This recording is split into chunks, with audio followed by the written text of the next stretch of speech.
We are live. We are live. I think we are. Yes, we are. We are live. Ladies and gentlemen, welcome to episode 11 of Two Dudes and Some Bullshit.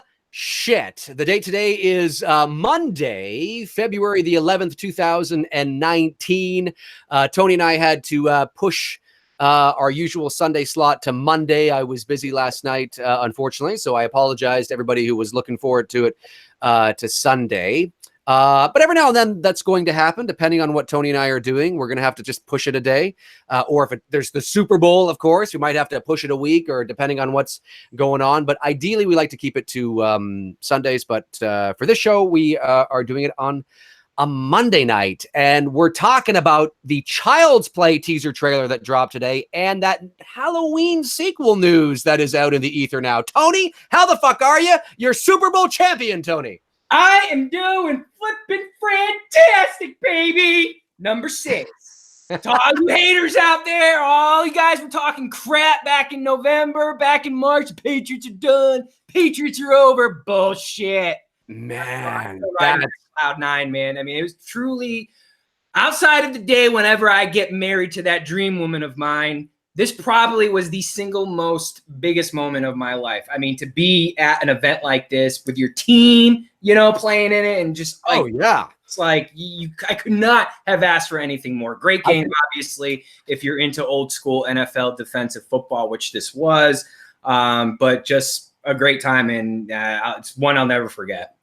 I can only imagine. I'm not a big football. Actually, football is big up here. I mean, we have the CFL, which, you know, we have. But in terms of the NFL, it's big up here as well. But I'm not me personally, I'm not a big football guy. But I can sort of imagine being a hockey guy, how stereotypically Canadian. I can imagine like being, you know, it's like game 7, because obviously in hockey, it's, you know, it's the best of 7. So I can imagine being like, you know, one game, winner take all, you know, game 7, the Buffalo Sabres versus, you know, I don't know, the Los Angeles Kings or something like I can only, and being like in Buffalo, you know, and they win. Like I can only imagine, maybe one day, maybe. It's literally almost. It's like I said. It's a moment. It's an event, and like you just said, to watch your team win it, to be there, part of that. It's like I said, they could lose they could suck for the rest of my life. It will never top this moment that I physically actually got to see that. I went to one World Series game to see the Yankees play back in the 90s, but they didn't. It wasn't a clinching game. I was there with my father, and we went to a game. Just, you know, it was a great moment to have. But like you said, when you're there to watch your team win the title in its sport, I mean, you can't top that. You really can't. So. I can imagine. That's really, really, really awesome. Chucky, Halloween. What's up? Chucky, Halloween. So this is interesting. So earlier this week, of course, there was a teaser trailer for Child's Play, the long-awaited, highly anticipated. Oh, that sounds good. Sounds like I was doing some WWE shit there. The long-awaited, highly anticipated. It's called Dave the Rock McRae. There you go. So yeah, the long-awaited, highly anticipated teaser trailer for Child's Play was finally released, and of course that has nothing to do with the Don Mancini 8-episode sci-fi series, which of course they're working on as well, which is sort of a direct continuation from the last Child's Play movie, which I believe was that's the one that went Curse. Yeah, I think. Yeah, Curse of Chucky. I think it was Curse of Chucky, Cult of Chucky, something like that. And so there's that. And then, of course, we have this new incarnation of Child's Play coming. I, for one, well, and then, of course, there was the Halloween sequel news that we'll talk about as well. But let's start with Child's Play. Yeah. I, for one, really dug this teaser trailer. Really? Yeah, I did. There wasn't a lot to go on, but I think what I liked about it the most was how they handled the character of Chucky. Okay. How they kept the character of Chucky in the shadows. They kept that character at bay. They dangled that carrot, and that last shot of Chucky in shadow, it's like, I wish The 2018 film for Halloween had done some of that. Oh, for sure. You know, kind of like, was I disappointed that we didn't kind of see him? Like, even though we kind of already know what he's going to look like anyway, was I disappointed that I wanted to see him kind of moving through the space or hear that voice? Because of course, Brad Dourif is not doing the voice of Chucky. Right. He's going to do the voice of Chucky for the sci-fi. Yeah, but he's not doing this. So what's the voice going to be like? Obviously, in this new incarnation, you know, Chucky is not possessed by the spirit, you know, the spirit of Charles Lee Ray, right? So it's a completely different kind of thing. We didn't get to hear his voice. We didn't get to see him moving through the space. We just kind of saw a glimpse. So, but I like that. I liked how they handled that. The voice, I think what you just said there is very key, because our ears are accustomed to hearing Brad Dourif. Yeah. The voice. Dourif, I think it's Dourif, whatever his last name is, Brad, whatever. Dourif, I think, or something. Yeah. Whatever. But that's very key, because when you're accustomed to hearing something for so long, and now all of a sudden you got to hear something new. Perfect example was growing up as a kid. In my house, my family, you know, listened to a lot of musicals, Broadway shows. So Phantom of the Opera was one that was constantly played all the time. And I'm used to hearing Michael Crawford singing as Phantom the whole time. That's what I'm getting on, because that's what was recorded on CD or vinyl back in the day, was the original London cast. Michael Crawford voiced the Phantom. When I saw Phantom live for the first time, my ears, it was an adjustment. It was like, okay, I'm not used to hearing the Phantom this way. The same thing I think is going to happen when it comes to Chucky, is that whoever's voicing Chucky, people are going to be like, you know, it's kind of like what just happened here with Aladdin and Will Smith, and the reaction that's getting. You know, people are not signing up for Will Smith as the genie, and I understand why. Yeah, I agree with everything you've said. Here's the difference, though. With the Child's Play remake, like it or hate it, want it or don't want it, excited about it or not excited about it, the Child's Play remake is not a direct remake of the 1988 film. Right. Because they don't have the rights to do. I mean, they have the rights to make the a remake of that movie, but they're going in a different direction, right? So in terms of, it's not Charles Lee Ray the serial killer. It's not, you know, the doll doesn't look quite the same. And he's a bit older. He's not a 5-year-old, he's like a 12-year-old. So the doll, you know, a lot of people have said, why would you be buying a doll for a kid that age? And I said in my video, I said, we have to keep in mind, it's a doll in its presentation, but because it's artificial intelligence and because it's very gadgety and shit like that, it's going to be, I have no doubt that the doll in this movie is not being presented as like a doll. Right. It's being presented and marketed as, you know, your best friend, but you're like a companion, like how you get one of those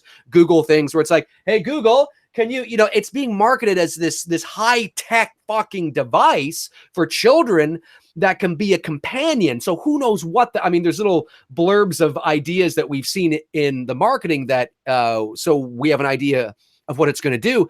But at the end of the day, that's why it appeals to somebody of that age. So it's going to be, and then of course, all shit hits the fan. But I think the reason why it's going to work, I agree with you, to hear somebody else's voice, like, well, is because they're going in such a different direction. So it's the same, but it's not the same. Right. So had this been about a good guy doll who was possessed by the spirit of Charles Lee Ray, and you have a completely different voice, whoa, like what's going on here? But I think because we're going to watch the movie and it's going to be heavily about AI and artificial intelligence, and there's going to be a different reason why Chucky suddenly becomes alive and starts wreaking havoc. You know, there's going to be different motives for that. There's, you have these kids, like a Stranger Things Goonie kind of thing happening. It's very different. So, which could be good and could be bad. It all depends on how it, you know, rolls out and how people think. But I don't think the voice necessarily will be as jarring when it's pasted up against the rest of the narrative that is so different, because then it's all part of this new, fresh kind of take. With Will Smith and Aladdin, it's the same fucking story. Yep. right? So it literally is the same story. It is a remake of the 1993, I think it was, cartoon. Yeah. So, or two or something. So it's literally the same thing. It's not like, oh, well, instead of, this, it's that. And instead of it taking place here, and then you have Will Smith as this, and he's not a genie, he's something else. And then you don't have that heavily sort of weighted kind of comparison. But I agree with you about the Will Smith thing. Woo, woo. Does not, and it's not Will Smith. Will Smith is funny and he's talented, but the look is just atrocious. No, it's not Will Smith's fault. And I know the internet is getting on Will Smith. Like, dude, Will Smith didn't do the CGI. It's not his fault. He did his job. He did what he was supposed to do. I agree with you. I have we'll talk about that another night. But what you were just saying here, that was my initial reaction regarding Andy, who's played by Gabriel Bateman here, which, for the record, he's not Jason Bateman's son. Jason Bateman has 2 daughters and is married to Paul Anka's daughter. He has no son. I don't know where people thought this was Jason Bateman's son, but it's not Jason Bateman's son. Although I do. Wait a minute. You mean the world of fandom online just saw 2 things of the same, decided not to do any research on their own, and just started assuming shit? I'm stunned. Pretty much. I was like, no, Bateman doesn't have a son. He's got 2 girls. Everybody knows this. But I do like Gabriel Bateman. He was great in Lights Out, and I actually thought that might have been the time to actually cast him to play Andy, because like you just said, when I first saw the video, I was like, damn, he seems a little old. Then I Googled his birthday. I was like, he's 13. I'm like, why would a 13-year-old, like you just said, why would he be getting a doll? Exactly. And I had to take a step back and go, wait, this may not be the Chucky doll that we're used to seeing back in the 80s. This is now artificially intelligence Chucky doll. I have no idea what this Chucky doll is capable of doing. You know what I mean? We have no clue. So to, like you just said, now to put it in that context, yeah, a 12-year-old boy could, in fact, get a, buddy doll, this time? Buddy doll, yeah. That very well is a possibility. It's not the doll that you saw back in 1988 with Chucky. So I agree with you there. Yeah, and one thing I want to point out to the people in the chat room. Now, again, we've seen marketing material of what the Buddy doll is supposedly going to look like. Now, there's the Buddy doll that you see on the package, which is very sort of happy and friendly. But a lot of the marketing we've seen of Chucky, he doesn't look necessarily mean, but he just kind of looks more neutral. And I'm very curious if that is actually how he's going to look out of the box, just sort of neutral and stoic a bit, maybe a little bit of a smile or something, because therefore that might appeal to more of a 13-year-old, because it's not so boyish, childish, innocent like the good guy doll in the original Child's Play film, which was very, like this. Well, that's not like, well, mom, like, fuck off, seriously. Like, you know what I mean? Whereas if you have something more cooler, so it's kind of like, it's got that cool kind of look. That wouldn't surprise me if when we watch the movie, that actually is what it looks like even out of the box, and that would be on purpose as well, because you have to believe when you watch this movie that this 12-year-old wants this doll or likes this doll. Like, I imagine, again, I think, I don't know the story, but probably somewhere in the vein where this is a hot ticket item, everybody wants it, Andy's mother can't find it, and then she buys it from that bum on the street, or that's probably going to be the same as the original. So it's that hot ticket item that a lot of boys of his age want. Well, if a lot of boys of his age want it, we have to watch this movie and believe that I buy that a 13-year-old wants that. So it's got to be impressive. And that's where I think what you just said, I mean, it's going to be something in line like all the 12-year-olds, 13-year-olds lining up to wanting to get the latest Xbox or whatever. It's going to have something like you just said, whatever that something is. I have no idea. I mean, I don't know if this Chucky doll can make you fucking breakfast and do all your chores. I mean, who the hell knows, right? Well, exactly. Exactly. Like, where's the, let me just see here. There was something, let's see if I can bring this up fast. I don't know if this is going to come up fast here or not for me. Okay. Oh yeah, I guess if I went to the actual website, Child's Play 2019, and if I go to the actual website, which is not listed, that's too bad. I can't exit very fast for some reason. Anyway, when you go to the actual website of the Child's Play new movie, the new movie of the Child's Play film, they have on their homepage, hang on a sec here. Thank you, bloody disgusting. Yeah, here we are. Yeah, they got some. Yeah, even if you look at some of the marketing posters of Chucky, he doesn't look. He looks cooler. You know, he doesn't look so boyish and innocent. You know, and I think that's on purpose. When you actually look at the way they've marketed him, I wish I could bring him up here, but when you look at something like, can I do a screen share here? Am I able to do that? I don't know if I'm able. I don't know how to do that. I should have figured this out prior. I this got is all like on the fly. Hang on a sec. Okay. Just to kind of follow up what someone said here, it's going to be hard to believe that Aubrey Plaza, and I want to talk about her being casted as the mom in this film, that she's a mom. You know, she is 21 years older than the kid. She's 34 years old. So it's not that hard to believe that she couldn't have had a kid at a young age who, whoa, that was... There we go. I see. That's the marketing material. Right. So it's hard to believe that she can't be his mother. She very much so could be his mom. Right. So if you look at something like, if the doll comes out of the package looking very... Yeah, if the doll comes out of the package looking very similar to something like this, and you look at the face of Chucky on a lot of the marketing material, it doesn't necessarily have that young little boy, you know, innocence look. Take the knife out of his hand, just focus on the face, right? This is something, you know, the stance is cooler. You know, he's like, hey, you know, he's kind of cool, right? He's got that cooler kind of vibe and look about him. Even remove a lot of the bloody shit. I mean, obviously that's all for fun, but I think that's a telling sign, right? It's not like the good guy doll from the original like the fact that Child's Play film.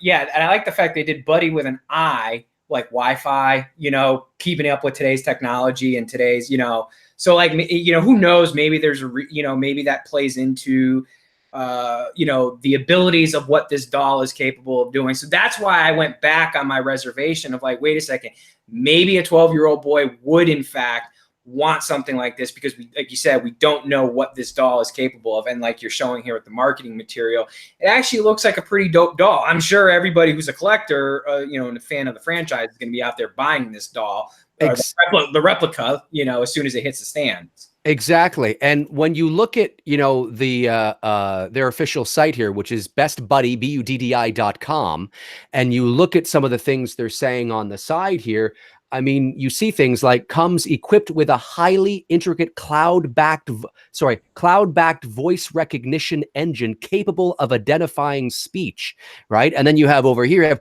learns both from human interaction and via its 20 sensors and cameras, which provide detailed real-time information about its environment. I mean, this is high tech.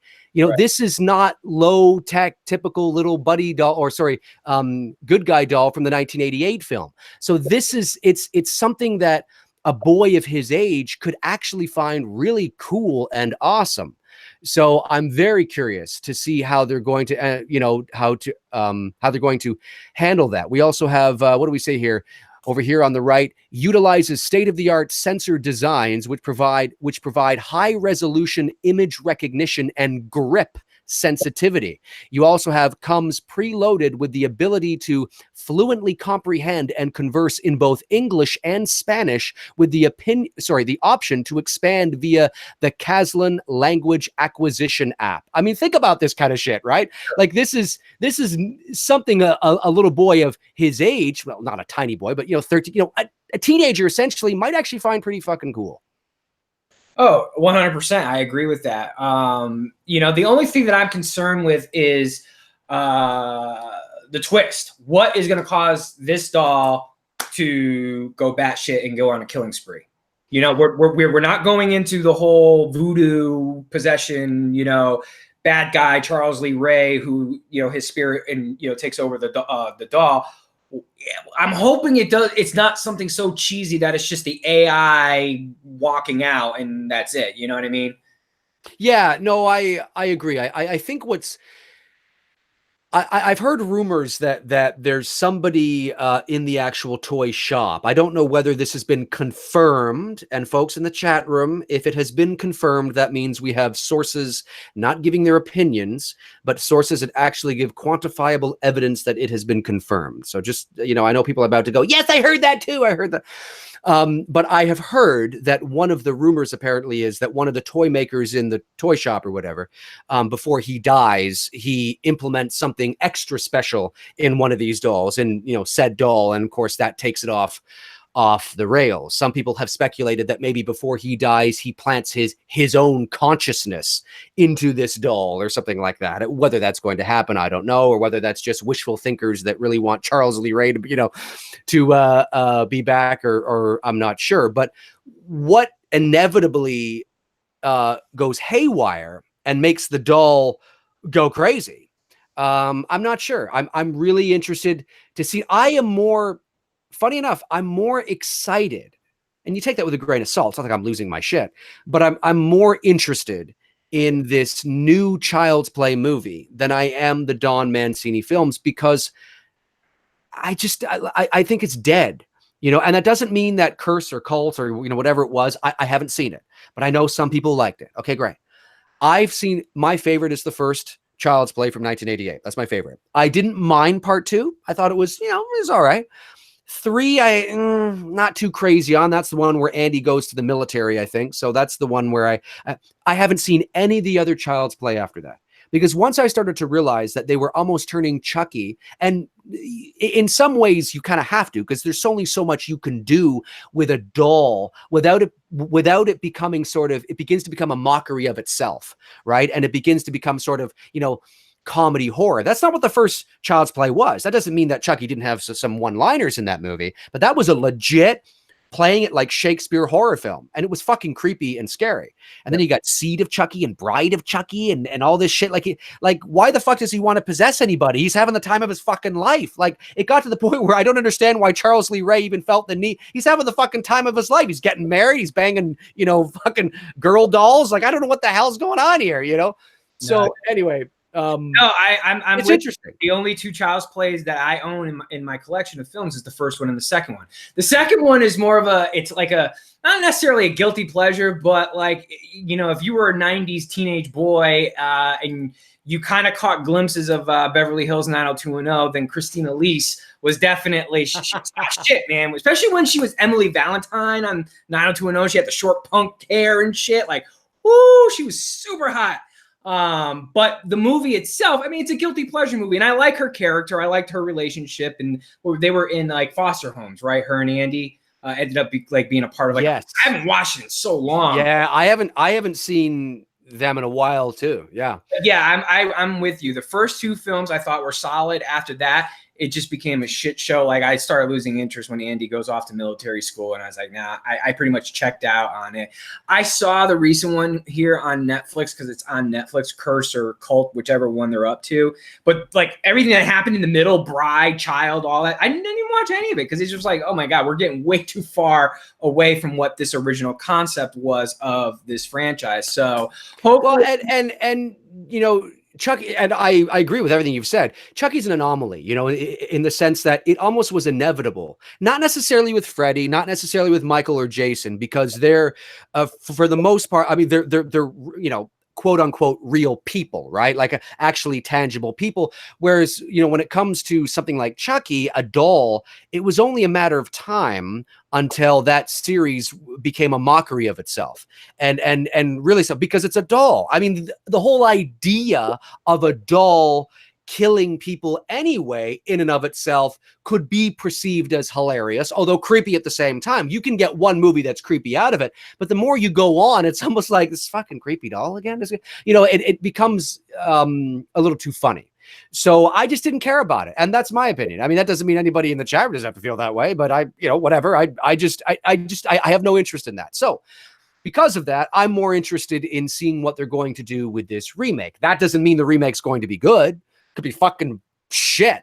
Right. But my interest lies more in what they're going to do with the remake at this point. It's interesting. How do we feel now about Aubrey Plaza playing the mom? My thing with her is this. She's actually, it's funny because we mentioned Jason Bateman a few moments ago. She's a lot like Jason Bateman, meaning her films are hit or miss.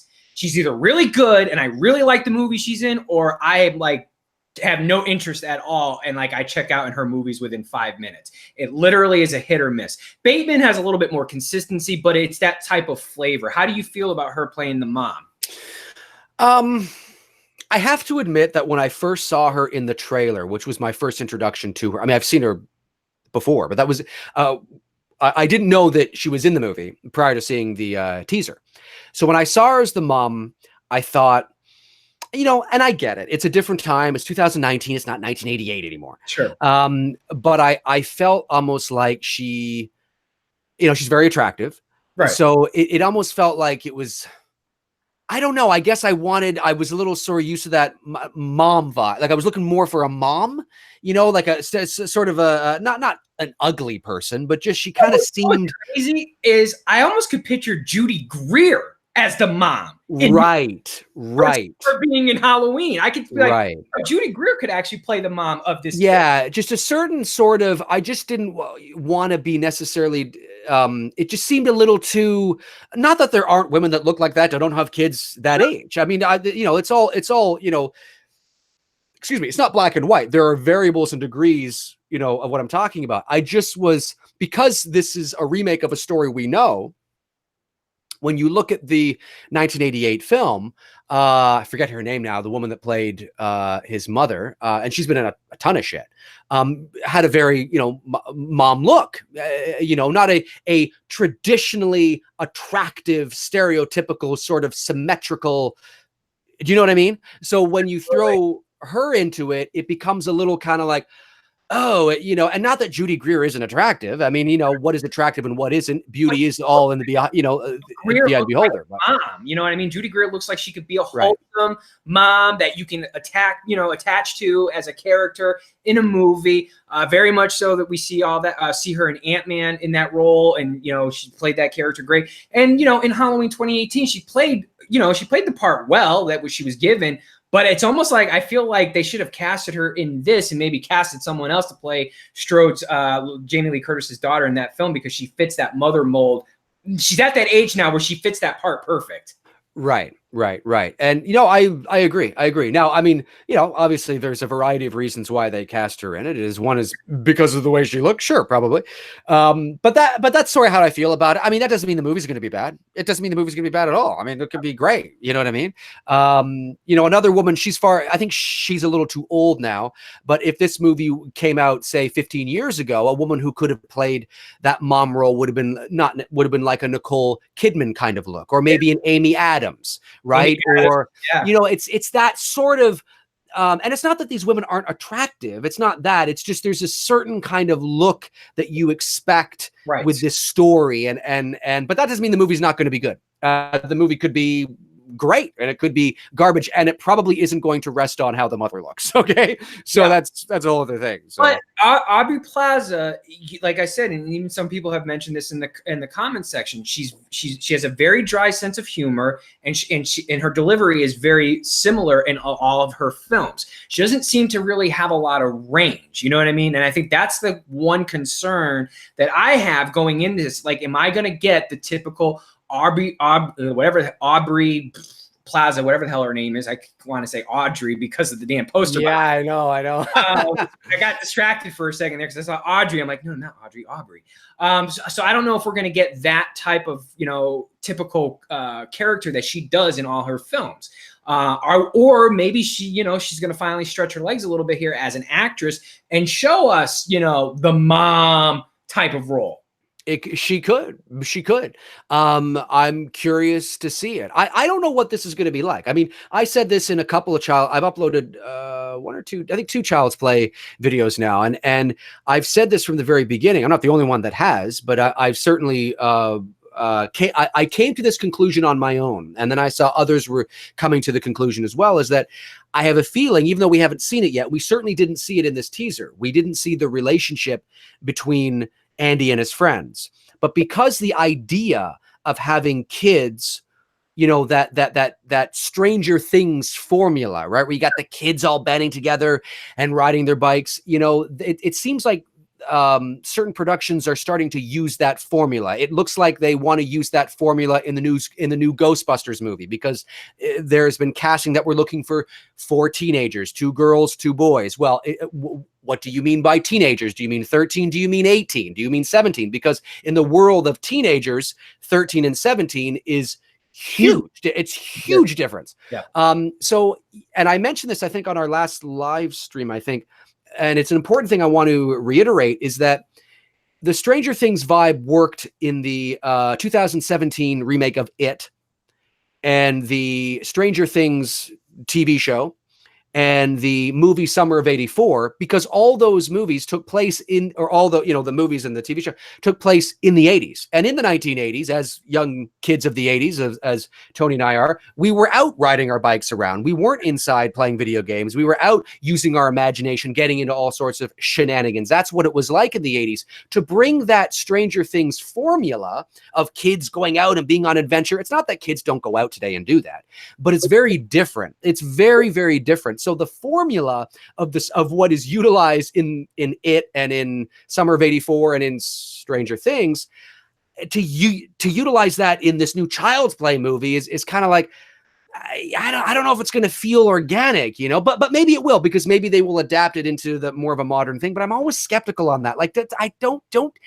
just because it works in those properties doesn't mean that it can work in every decade and every year. There's a very specific reason why the Stranger Things formula works and why it's used most of the time dealing with the '80s, because that's what kids were doing. They were out doing that shit. Oh, for sure. So the only thing they got to be careful of is, just like anything what Hollywood does, is when something works, they milk it to death, and then it ends up getting overplayed. And that's my only concern, is that, like you said, the Stranger Things vibe has worked for the television show. It worked for it, and it definitely worked for Summer of '84. Yeah, I just saw that. That was actually a really good movie. So if anyone out there hasn't seen it, definitely check it out. That was a good recommendation by you. I like that a lot. Thank you. Good Canadian film too. Shot in Vancouver. And it's nothing like it's. And I get what you mean by it's not like Stranger Things, but you get that vibe of, like you just said, kids riding bikes and doing all the shit that we did in the '80s. Right, and you buy it. You buy into it, because that's what kids were doing then. It would be more difficult. Again, it's not black and white. It all depends on how it's done, but you would have a more difficult time buying into it if that was set today, because very few kids are out riding their bikes after school. They're on their phones, they're playing video games.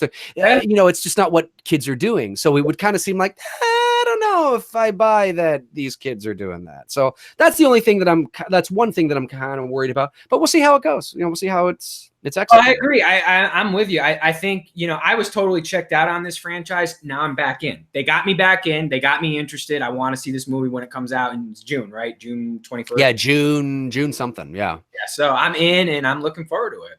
Yeah. Yeah. It's going to be cool. So that's really kind of, I guess that's probably all we have to say on the teaser because, there's not much to go on. Certainly there will be another full-length trailer between now and June. And in that trailer, I will say this though, if they are going to utilize an actual voice for Chucky, and not a robot voice or anything like that, but an actual voice, I don't want to hear paragraphs. I don't need to hear sentences. I do need to hear him in this trailer. Yep. In the next one, I do need to hear him. But it could just be something as simple as, hey, Andy, want to play? Or like something, I'm not talking about that voice, but just something simple like that. So I can go, okay, all right. I don't need to hear him sentences or paragraphs. Tell, man, because damn well if that voice is wonky, if it's off, you and everybody else who does horror videos, man, you guys are going to be jumping on that shit. Oh yeah, real quick. Yeah, but I hope people give it a chance. Look, if the movie's garbage, genuinely garbage, well then knock yourselves out. But give that, don't. Just because you might be like, remember, it's different. It's not Charles Lee Ray's. If it was Charles Lee Ray, and you know what I mean, but it's different. It's a different take, and that might turn you off altogether, and that's fair. That's fair. Yep. But will the voice make or break it? It could, because of the people that are emotionally attached to Brad Dourif's Chucky. But you have to remember that this is also a different Chucky. It's a different Chucky. It's not, it's not the same thing. So I'm cautiously optimistic, but definitely we need to see a bit more in the next trailer, for sure. All right, so we on to some Halloween talk. Halloween 2021, maybe. Okay, so Earlier this past week, for those of you in the chat that don't know, but all 228 of you probably do, it was announced Collider.com, which is a pretty reputable source when it comes to these kinds of things. I believe it was Jeff Snyder that Snyder, I don't know. He broke the story. Now, again, this has not been confirmed 100%, but it has not been denied either. But Collider, being based in Hollywood, obviously having some connections through the grapevine, learned that Blumhouse is ready to hire a gentleman by the name of Scott Teems, I think is how you pronounce his last name, Teems, who is relatively unknown in the business, in the larger picture. He hasn't done much, but he has recently adapted 2 Stephen King novels, or stories. Anyway, one being Firestarter, and the other one, I forget what the other one is. Chat room will let us know. That's the Drew Barrymore movie, right? Yeah, I think, yes. I think it might be, yes. Yeah. So Blumhouse likes this guy enough, is impressed with his work enough that they now the 2 Stephen King adaptations have yet to be released as movies, so we don't have a lot to go on of who this guy is. The Breathing Method, thank you, Tull. We don't have any idea who this, relatively, I mean, it's hard to sort of scrounge up some material to get an idea of what kind of a writer he could be, because Firestarter and The Breathing Method have yet to come out. But Scott Teems apparently submitted a treatment. And for those of you that don't know, a treatment is essentially well, like I said in my video, it varies. It could be a glorified synopsis, or it could be a short story kind of in and of itself. It's basically the general sort of story and idea of what the movie is, what the narrative is. That's the simplest explanation for the sake of time. So anyways, he submitted this treatment, this idea for a sequel to Halloween 2018, So the Story Goes. And it looks like Blumhouse really liked it, So the Story Goes. And so the story goes is that they are wanting to bring him on to write a sequel. Now, according to Collider and according to Jeff Snyder and according to these sources, Jamie Lee Curtis, Andy Matichak, and Judy Greer are all set to return. Now, set to return doesn't mean that they are returning. It's presumed that they are going to return, because that was the basis of what the treatment was. That my educated opinion here is that the story that Scott Teems wrote was, included these characters in it. Whether or not they actually do return, I don't know. But that's sort of the news, that he's going to be penning a script. No word on whether David Gordon Green is going to return as director. We know that Jamie Lee Curtis said, okay, trust me, she said that she would love to return, but only if David Gordon Green directs. Well, if David Gordon Green doesn't direct and she's set to return, well, what does that mean? Money, money, money, money, money, money is what it means. But anyway, Tony, what are your thoughts on that? Yeah. So what are your thoughts on this, all but confirmed rumor that Scott Teems is set to pen a script for a Halloween 2018 sequel? I've got a lot of thoughts on it, but the chat room has got a lot of thoughts on the title based on the articles that are out there right now of it being Halloween 2. No. About this one here that's showing up right now. And I know what they're talking. I know what you guys are talking about. Yes, I even sent this article to Dave a few days ago when I saw this. I was like, wait a second, man. There's no way that they would be stupid enough to call this movie Halloween 2. We already have 2 Halloween 2s in this franchise. Okay, let alone this movie supposed to be the 2018 film is supposed to be the new Halloween 2. So really, we already have 3 Halloween 2s. To call it Halloween 2 would be the most asinine, dumb thing. It would just make the timeline of this franchise even that much more stupid, on a whole new level of stupidity. So no, I don't think Blumhouse is even, I think it was just the article. I think that's all what they're calling it right now, because I don't think they know what to call the sequel to this film. I mean, I guess technically it would be Halloween 3. But as far as what I feel about this writer, I mean, it's hard to base it off because I don't have anything to base off of, you know, like Firestarter. I remember that film in the 80s when Drew Barrymore, it was like right around the time frame when she did E.T.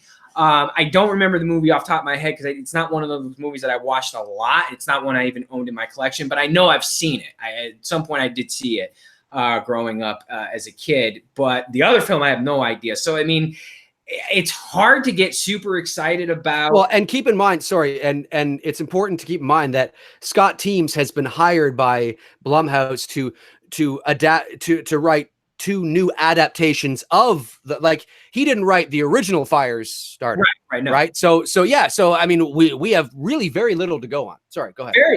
Very, very little to go on. So it's like I can't get super excited. You know, the truth be told, and I know Halloween fans are going to hate me for saying this, but I'm really at the point where it's just like, how much more do we dig in this well with Michael Myers? You know, I've said it before, and I said this when I was making YouTube videos back in the day before I stopped, that anthology films, you know, there's no reason why they cannot start going back into like movies like Season of the Witch and springing off of that and going into new adventures and new stories. How much more times are we going to go into the well and kill off this guy who's supposed to be human, but he's not human, but he is human, but he's part supernatural? It's just like, okay, folks, are we just going to keep digging in that well again over and over and over? I don't know. But here's what I will say this, okay? I will put a little positiveness into it because I know, you know, Michael's, you know, hot right now and fans want more of him. If we're going to do another one, do it right. Make the movie stand on its own. No more winks, no more nods, no more tributes to any of the previous films. Make it good. Don't half-ass it. Don't rush it. We've seen what happens when you rush a Halloween film into production. It turns into a fucking shit show really fast. Make it good. You know, if it takes 3 years to get it right, make it good, make it count. The only thing is, though, if I think you're in your, it was your video I watched where you said that your idea would be to pick it up from where it left off at the ending of the first film. Well, not first film, but the 2018 film. Correct. If they do that, they got to do that soon because Jamie Lee Curtis is not a spring chicken. And either is not Andy Matichak, you know, and I don't mean that in a bad way, a negative way, but if you're going to try to sell me on Andy Matichak being a 17-year-old high school student, you got to do that shit quick because, you know, she's going to get to a point where it's like, yeah, I'm not buying that she's 17. I agree. Listen, the first thing I want to say is I want to capitalize on what you said because I agree with it in regards to this Halloween 2 title. Ladies and gentlemen, the movie, well, I mean, okay, look. Could the movie be called Halloween 2 at the end of the day when it comes out? Well, of course it could. But that's not what this article is referring to. This article is referring to Halloween 2, calling it Halloween 2 for the purposes of differentiating it between the movie that came out prior, right? So they're just calling it's the sequel. They could have said the sequel to the 2018 film, but they're calling it Halloween 2. It's not even the working title for the movie. It could be the working title at the moment, but when that movie goes to production, it's not going to be the working title. So everybody who thinks that, oh my God, it says Halloween 2 because there was the image that you saw at the end of the trailer with Michael's face and Halloween and somebody photoshopped with the same color, you know, a 2 underneath, and you think it's going to be Halloween 2. It's not going to be Halloween 2. Okay. Yeah. That was just for the purposes of getting the article out there and getting you to pay attention. They just said, hey, so Halloween 2, you know, it's the sequel. That's what that all is. Now, in regards to what you said, I agree. We don't have much to go on. So I don't really know enough about Scott Teems. We don't know who's going to be directing the movie.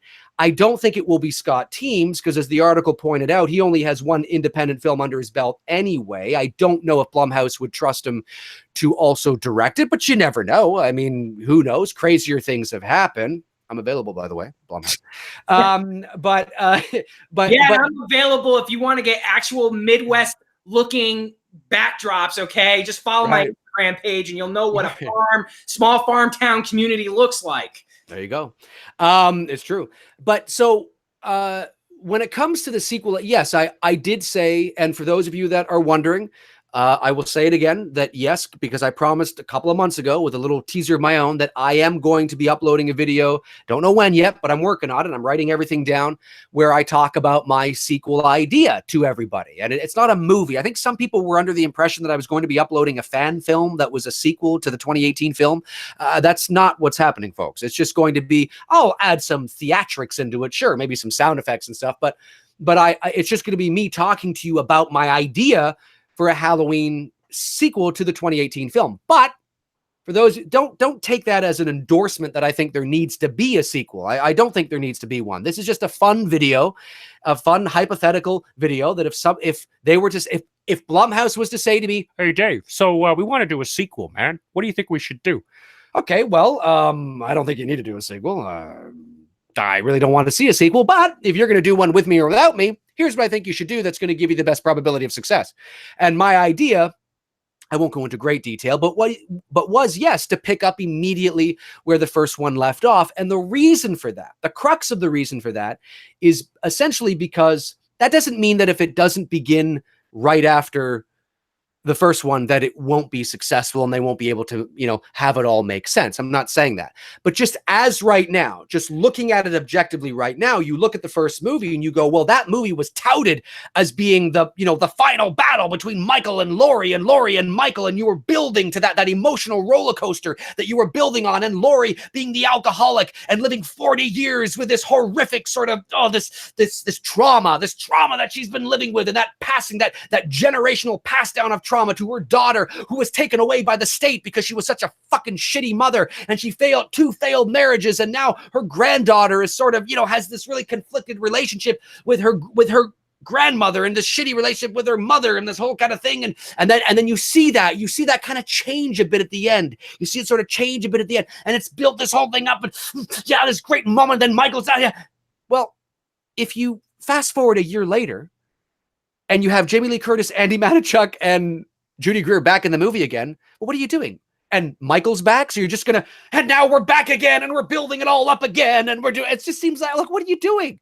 It makes everything about that first movie moot, because it's like it was, the best thing in my opinion to do would be to pick it up immediately where it's left off, not because you want to tip your hat to Halloween 2. I'm not saying that.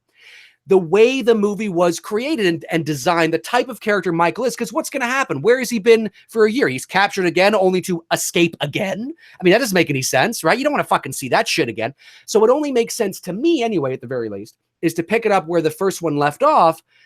So the first movie doesn't feel kind of like a waste, right? In some respects, right. It acts as, oh, you thought that was the climax, but actually now we're continuing, and it doesn't actually end there. But wait, there's more. And now you see the extension, and then it actually officially ends come very early morning, November the 1st. That's what I would suggest. And then, of course, I flesh everything out and I justify how that makes sense in terms of time and characters. And I bring Tommy Doyle, I bring Brian Andrews into it. Yes, I do. And I also bring another character back, by the way, which I will keep as a surprise until I upload my video, who plays an integral role in my sequel idea that I know you guys are going to fucking love. So that's what I think they sort of. Now, again, does that mean that if you don't do that, it's not going to be successful and not going to be cool? No, it doesn't mean that, but what I would suggest. So I don't know what Teams has written. I don't know what treatment idea there is, but I don't know, man. You've heard me say it, and I'm going to say it right here. The more sequels you make, it's inevitable you will be right back where you started. There's only so much you can do. You might be able to get a sequel out of this. You might, you know what I mean?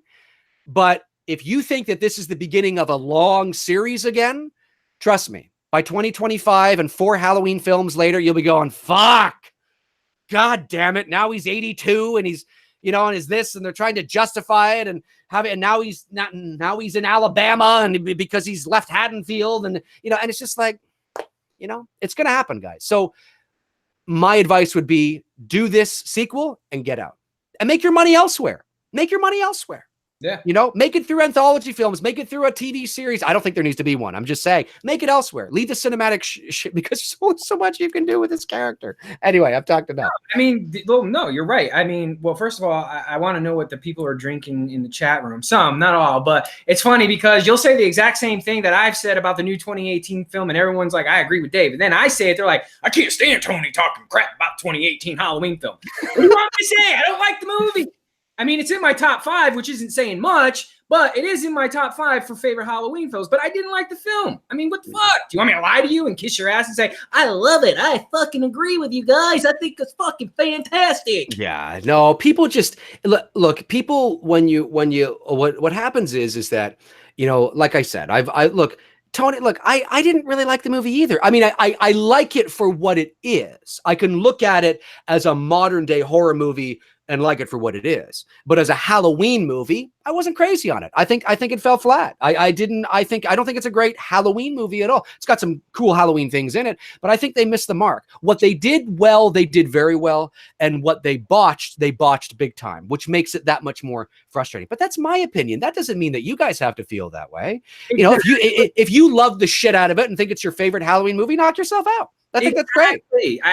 Exactly. Look, you know, and here's the thing with the Michael Myers films, excluding Season of the Witch, like I said, we've got five solid films that we could go back to and rewatch every October, from the 1st to 2nd, Halloween 4, Halloween 2018. And I do like Rob Zombie's first Halloween remake that he did. So we got 5 solid films that has the Michael Myers storyline. I don't know how many more times I need to go back to the well and keep repeating the same shit. Like you just said, if we do another film, when sequels happen, they just get watered down, and then just, well, because you have to, well, and it's also because you have to justify, right? Because here's the thing. If they had made a sequel to Halloween Resurrection, if they had made a sequel to Halloween 6, okay, let's say, and they piggybacked on that, and the Michael Myers that was in the 2018 film was the Michael Myers from Part 6, from Resurrection. Well, that Michael Myers is literally supernatural. Right. That Michael Myers is somebody that gets blown up, shot, punched in the face, beaten to a pulp, green slime comes out of his head. I always remember seeing that. What the fuck is this green shit coming out of his head? You know, that Michael Myers is literally supernatural. Okay. Well, if the Halloween 2018 film was a sequel to those 2 films, okay, let's say, well, then you could have a string of new movies. And who's to say that they might be bad, but who's to say that you can't have 4 or 5 films? I mean, you already had 4 or 5 films of this guy. So who's to say that you're not just having 4 or 5 more? But when you make a direct sequel to the original movie, the character of Michael Myers is the same character from that movie. Yeah. And that Michael Myers in that movie, okay, has a shelf life. He had a supernatural element to it. John Carpenter has said that. But there's been many interviews where John Carpenter, as you guys know, has said, well, yeah, he's a person, but I added this supernatural sort of thing there that you weren't supposed to quite know. There's something creepy about what the fuck, right? Bang on. But he's still a guy. He's still a person. Well, Danny McBride and David Gordon Green actually, maybe even a little more than I would have liked, made Michael almost, and this is going to sound crazy to those who know me very well, almost made Michael almost a little too human in this new movie. Yeah. Because they didn't utilize the boogeyman element enough, in my opinion. The they're not there. You know, the shadows, the stalking, the lurking. They didn't utilize that enough for me. So when I watched the 2018 film, I don't think he stalked once in the film, did he? Well, I mean, trying to recall now. If you include the long tracking shot, but there wasn't very standing there. He's not there. Like there wasn't many of that, was it? From what I remember. No, not much. I mean, there's when Oscar was in the backyard and the utilization of the motion sensors, but there wasn't that real. That was very boogeyman-esque. That was my favorite sort of part of the whole movie. The movie it didn't have very much suspense. There was very little suspense, very little nuance. It was fine. I mean, it was par for the course of what you would expect in a modern day horror film. Sure. That all being said, I mean, you've heard me say that ad nauseum. So that's why when you have this other character, well, okay, so we have a 61-year-old Michael. Okay. Well, this isn't the supernatural 61-year-old Michael. So this is a guy that does have a shelf life. Okay. So, all right, you can maybe get you get a sequel out of him. Okay. But to string this series along, you know, it's going to run very thin, because to justify keeping him around, to justify him not being caught again, because remember, we're not living in this fantastical supernatural world like we were in 5 and 6 and Resurrection. We're living in this real world now. So the probability of Michael not being caught at some point and throwing back in prison, only to be only be released again, you know, it's just that's why I stand my ground and I say, I believe, you've heard me say this, folks, it's too bad. I understand why they didn't. I do understand why. Although this is Hollywood, they could have figured out a way. It's too bad Laurie didn't die in the fire. It's too bad Laurie didn't sacrifice herself to save her daughter and her granddaughter by dying in the fire. And Allison and Karen are looking at Laurie through the bars in the basement, watching Laurie fighting Michael as the flames are going. Can you imagine the emotional weight that would have given that scene? Oh, with Carpenter's score, that would have been perfect. With Carpenter's score? Yeah. Oh my God. I'm getting goosebumps right now thinking about it. Yeah. You know, now, again, I understand why they didn't, but that it would have, you know, this movie doesn't need a sequel at all. I mean, it doesn't. And I understand why they're going to do it. But yeah, like you said, so I don't know what Scott Teems has got, but it's kind of like, you know, it's also like you've said this and Cody said this, and we've talked about the term. We've used the term end game. We've used that a lot. Okay. And I actually broke this down for someone, because someone asked me that on Instagram in a message saying, what do you guys mean by when you talk about the end game? And I simplified it. I said, okay, take a look at my photography. Okay. The end game for my photography isn't how people are going to react in 2019 to it. It's how they're going to react to it 50 years from now. When they look at those old building structures that I've captured, the old trucks, the old homes and all this stuff, people are going to look at my photos and go, oh my God, we don't make homes like that anymore. Cars are not made like that, and buildings are not made like this anymore. Same thing. It's the same thing when we talk about the 1978 Halloween film, how that film has aged over the last 40 years. That's the end game results that you want from a film. You don't want a film to hit a home run in its first year and then just be forgotten about. You want people to do what we do when we're talking about the 1978 film, like such a great film. It fits the mood, it fits the atmosphere. Or when we're talking about the original Friday the 13th or Nightmare on Elm Street. These are why these movies are so revered and put up on the Mount Rushmore of horror movies, is because their life is just going to continue to keep going. It's aging well. It's the same concept. That's what we talk. That's what we mean by the end game. What is your end result? Are you looking for a one-hit wonder, or are you looking to make a film that's going to last 30, 40 years from now? And if it were up to me, I would want a film to still be talked about 30 years from now, not a one-hit wonder that you're going to forget about in 10 years. Well, you're absolutely right. And look, I mean, whether somebody talks about your film 30 years from now or not, or it's revered 30 years from now or not, is generally out of your control. But the principle of what Tony is saying is absolutely correct. I remember saying, I forget when I don't know if I said, well, no, I would have said this after I'd seen the film. So, but I wouldn't have said it. I saw the movie, for those of you that don't know, who might be new. I was fortunate enough to see it at the world premiere right here in Toronto. So I saw it, a month and a half or so before most people. And I remember when the movie, and then I saw it again in Hollywood when I was there. And I remember after that, I remember when sort of the cat was out of the bag and we could all sort of talk about it. Maybe it was on a live stream, maybe. I remember saying, it's well made, it's fine, it looks cool, but this movie, to me anyway, I said I wouldn't be surprised if a couple years down the road nobody gives a shit about the movie, nobody's watching it. I said the same thing about Rogue One, and recently there was a guy I was talking to who said, you know what, Rogue One is the least, not saying everybody, I'm just saying for him, he said Rogue One was the least watched of the new Star Wars movies that he watches. And when I look at the Halloween 2018 film, you're watching it a lot now, yes, because it's new and it's fresh. But I watched it for a third time just recently, and I'm like, now you could say, well, that's because you didn't like it anyway. No, I watched it and I thought, yeah, there's not a lot of Halloween shit. There's nothing else for me to get. Michael looks cool. James Jude Courtney fucking knocked it out of the park. John Carpenter's score knocked it out of the park. Okay. You know, Jamie Lee Curtis was great as Laurie. Other than that, there's not a lot to grab onto in the movie. No. One of the identities of the original Halloween film, part of the identity of that movie, which this is a direct sequel to, folks. Okay, this is a direct sequel to, is that mood, that atmosphere, that boogeyman lurking in the shadows, that shape, that execution, that all that stuff. It doesn't mean you make a carbon copy of Carpenter's movie, but there was very little suspense. Didn't like the humor. Didn't like the setup. I didn't feel scared. Didn't feel anything. It doesn't have a lot of rewatch value for me in terms of a Halloween movie. If I catch it on TV, I might watch a couple of minutes of it, pop it in. But I am more likely to still to this day watch the original and the original Halloween 2, not the 2018 sequel. You might feel differently. That's fair. That's perfectly fine. But I don't know how well this sequel is going to hold up 10 years from now. I don't mean visually. The production value is fine. It's going to look good.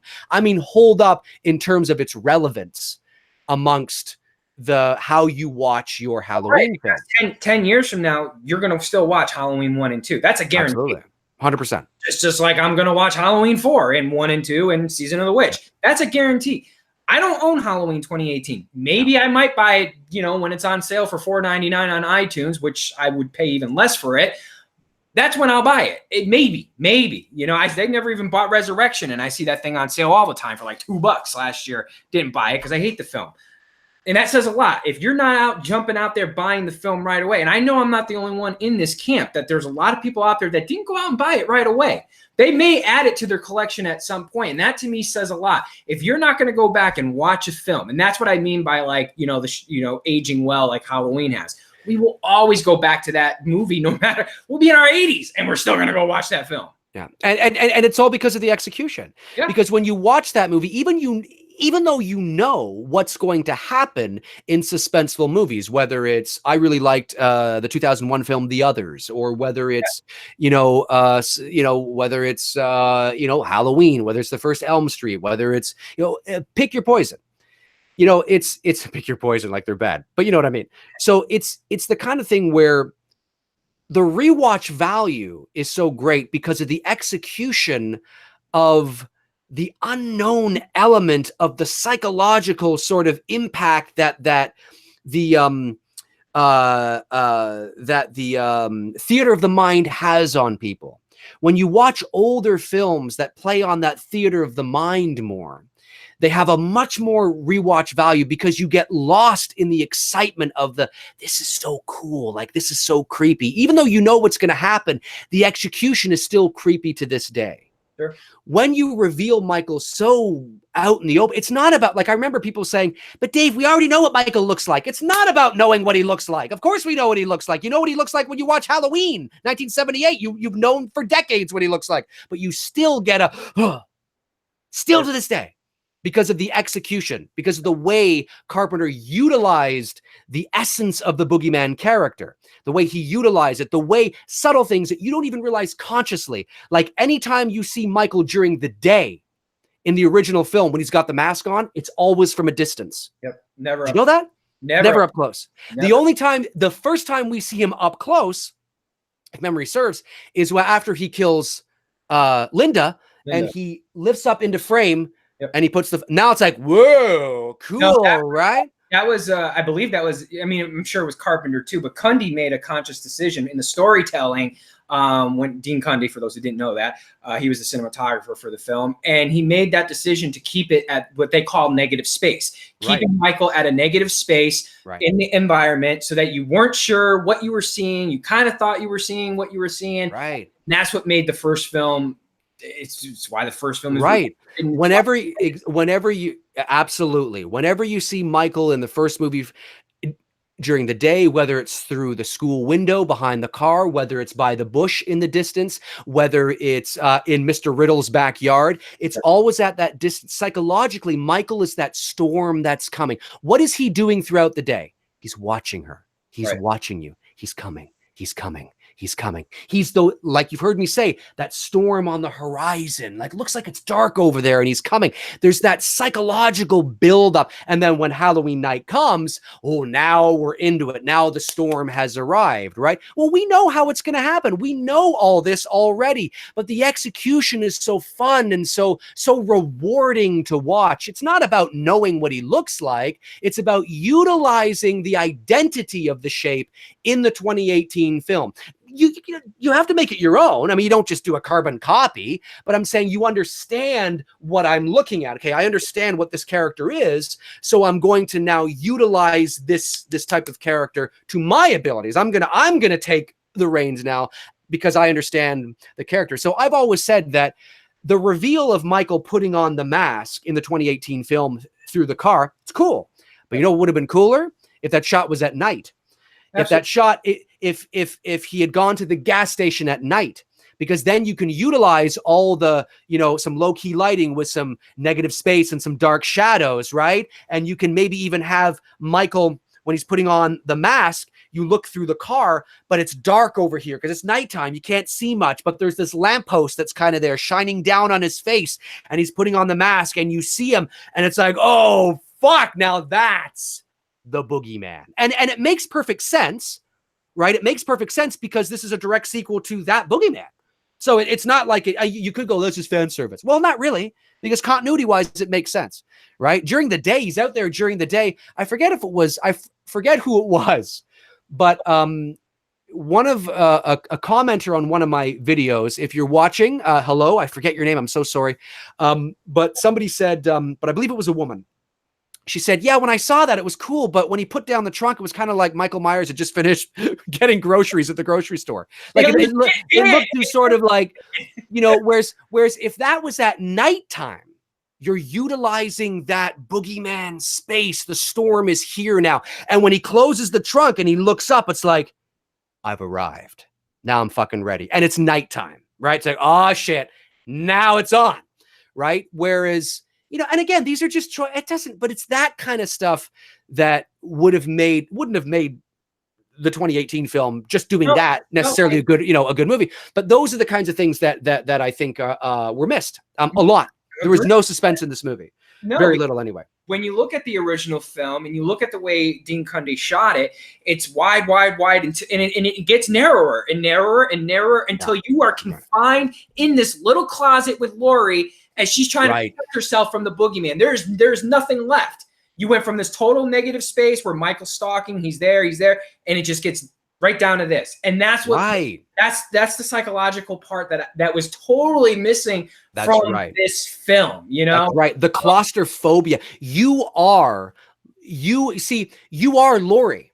See, now Allison, people have argued, is the new Laurie in this new movie. Well, I mean, look, if you had to pick who the new Laurie would be, it would be Allison. But her character's not developed.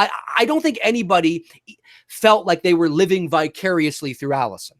Right? We still felt like we were living somewhat vicariously through Laurie, even the guys, right? When us dudes, when we watch Halloween, we're Laurie. We are. We're not Bob, okay? Us dudes, we're Laurie. We identify with Laurie. We're living vicariously through that. And as Tony said, things are getting narrower and narrower and narrower. It's becoming more claustrophobic, right?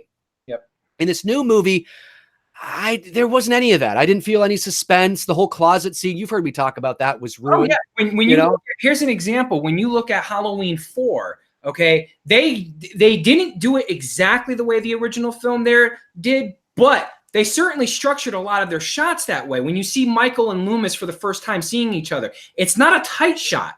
I mean, eventually it gets into that vertigo type zoom, but prior to that, it's a leading what they call a leading line. He's center frame to the door. Loomis is here, Michael is over here, but they're at a distance until you get that quick zoom in, and then it cuts and Michael goes off in the truck. Even when Michael's stalking his niece throughout the film, it's not until you could say the rooftop scene is one of my favorite all-time Halloween moments in the franchise. It's sort of close, but it's not. It's still at a distance to us. And I think subconsciously they did that on purpose because you as a viewer, you want to get up to the roof and you want to help Rachel. You want to help Jamie, but you can't. Now imagine had they filmed that scene tight and up close. That's what we're talking about. What this 2018 film was lacking. There's a lot of great elements to this film that I totally agree with Dave on. James Jude Courtney by far is the second best Michael Myers in this next Nick Castle. And I've said that with you, and I've agreed with you 100% on that. You know, even though I love Halloween 4, I mean, sorry, I mean, George, I mean, you know, it's not your fault they put shoulder pads on you. It is what it is. You know, like, not his fault. Yeah, exactly. Their decision, and hey, whatever. You know, but Castle James Jude Courtney was phenomenal. Curtis was great, but it was just the execution of the way they were establishing shots, how they were shooting the sequence. It just was like, you know, options. You're not giving us options. It's almost like they had the textbook. I know it's Friday the 13th, but the textbook of shot list. Okay, we need this now. We've done wide. Okay, we've done a 3/4. Okay, we've done this. And well, and Tony, look, you're a photographer. How many fucking medium shots do you need? Where's the style of using that negative space of using, you know, lower angles, wide angle lenses, and where's this, like this why are there so many shots like of everybody? Shots. Oh, it's boring. It looks great. Like the production value is great. But listen, I mean, look, I don't know. Look, there's 239 people that are watching.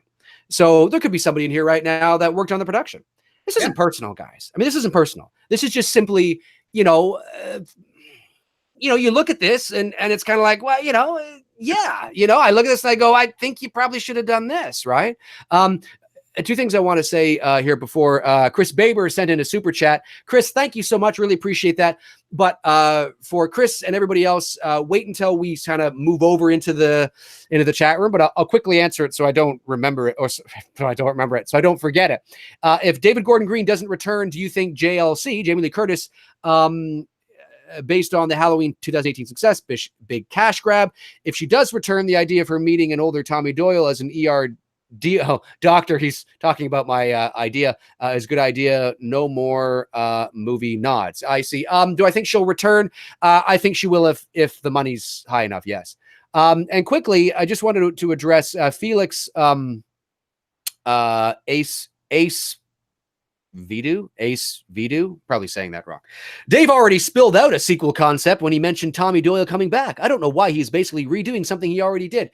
No, I spilled that was a concept, a blueprint idea, and then at the end of that video, I said, if you guys want me to expand on that and flesh it out, upload another one where I talk in detail about the direction that it all goes, let me know. And I will do that. And people said, yes, we'd love for you to do that. So the reason why I mentioned it again is because it's the same concept, essentially. I'm going to be uploading a video where it's fleshed out. Dave, so it's not two concepts. Now, Dave, you need to stop spoiling stuff there, young man. I need to stop. I need to stop spoiling things. Christ. So, yeah. So, you know, so again, back to the sequel idea. It's like, I don't know what Teams has got. I just know that, listen, inevitably, maybe not with Halloween 2020 or 2021, whatever that sequel comes out, maybe not with that movie, but all Halloween fans will inevitably be faced with a question. I already know the answer for me, but that question will be, do you want good Halloween movies or do you want Halloween movies? And what I mean by that is, if you want good Halloween movies, well, they're going to have to stop. Yep. Because if you don't care about, basically what I'm saying is, do you want quality or do you want quantity? If you want quality, well, then, okay. And you're somebody that really liked the 2018 film. Cool. And you're looking for, a sequel. Okay, cool. Maybe you'll get a pretty good sequel. Maybe you'll get even 2 sequels that are pretty good. Who knows? But if you think you're going to get 5 or 6 sequels out of that are going to be great and making bank at the box office, they're not. Yeah. And they're not because for the reasons that I've constantly said. The more sequels you do, inevitably you will run into the narratives wear thin, the ideas run out, and the weird and sensational start to creep in because they have to justify why he's still out there doing what he's doing. Right. And that justification becomes weirder and crazier and kind of like, okay, like, come on, which is what ends up happening with a lot of horror films. So for me, I just want to say, I think it's okay if the story ends. Yeah. It's okay that stories end. It's good. It's a good thing. No, and I listen, I get it, man. Like with some of you, when we talk privately on social media or whatever, you know, we're in the day and age of Avengers and, you know, having 20 different Avenger films, you know, leading to what we're going to be getting this year with Endgame. The problem is when Russo set this out with Robert RDJ back in 2008 with Iron Man, this was his vision. This was his 11-year plan to do the Iron Man films, the Avengers, Caps, you know, and Thor, and, you know, and Captain Marvel and everything else in between all of that. This was the narrative that they were telling all along. Michael Myers, man, it doesn't have that same type of shelf life where you're going to get a decade worth of solid films, because in the Marvel universe, there are very few films. And there are some that aren't the home runs that, like the Avengers or, you know, Civil War or whatever, but the majority of them are great films. They're solid films, and they've had a decade of success. We're not going to get the same thing. As much as I think fans want that similarity, it's just not going to happen. Yeah, no, it's not. And you know, people know that I'm a big fan of the original film and that intent of the character, and that doesn't mean I can't find things I can appreciate even in shit shows like Halloween 5. I can, there's things I can appreciate in there, but it's so far the contrast. It's the contrast of what Michael became in the later sequels is so far removed from what he was in that first movie, even the first two movies, that it's night and day. It's almost like look at him in Resurrection or 5, and then look at him in 1 and 2. You know, it's so far removed that it becomes just unbearable for me. I'm not interested. It just, Michael's different. Michael is supposed to be special. Right. Carpenter of course, he made him long before there was a Freddy and a Jason and a Chucky. But the reason why we're attracted to that Michael character initially was because of that mystique and that unknown. And that, wow, what is he? Is he human? Is he not? Well, he is, but how can he be there and then not there? And it's that mystery and that mystique and that magic and that unknown. He wasn't like Jason. He wasn't like Freddy. He wasn't like Chucky. He wasn't like anybody else. You know, it was that creepiness, that mystery that kept him so alluring and so interesting and fascinating. And we hear Dr. Loomis, I watched him for 15 years, sitting in a room, staring at a wall, not seeing the wall, looking past the wall, you know, and we're caught up in this going, what the fuck? What the wow, what the fuck, right? Death has come to your little town, Sheriff. Death? Holy fucking shit. We were caught up in this. And then that rhythmic dialogue and that poetic dialogue just continues into Halloween 2. It's like, what the fuck? Well, wow, oh God, it's all gone. Watch Halloween Resurrection. It's fucking gone. Trick or treat, motherfucker. It's gone. It's gone. It's a shell of what it was, right? Michael wasn't like that. Michael was special. Michael, whether you like to admit it or not, that original character had a shelf life. Because like I said in my review, don't forget, he did die at the end of 2. He did die at the end of 2 because the plan was to go the anthology route. Yep. That plan failed. It failed, which is why they backtracked and went to 4. But he did, like, it's not like they pretended to kill him. No, they did kill him in 2, because Carpenter realized that, well, I've created this character as a shelf life, guys. So I don't want to just be doing the same movie over again. So we're going to kill him, and then we're going to go off and do this. Well, it bombed, and then they had to bring him back. But I like the original intent of the character, because for me, he's more creepy. He's more awesome. He's more, fucking creepy. I don't want fucking H2O and Resurrect. Fuck that. Get the fuck out of it. Get out. Get the fuck out. Like, fuck, get out. Like, it's just so, that's not Michael Myers. He's just Jason with a Michael Myers mask on. Like, you know what I mean? For all intents and purposes. So I just didn't. No, and I agree here with Howard D. He said, or Dave, new video idea. What would Season of the Witch 2 35 years later look like? I do agree with you on that, Howard D. I think me and Dave one night will probably plan the show out. We will dedicate a total show to Season of the Witch and anthology film ideas. You know? Yeah, I'm much more open to the idea. You know, in 1982, when Season of the Witch came out, I think it was 82, right?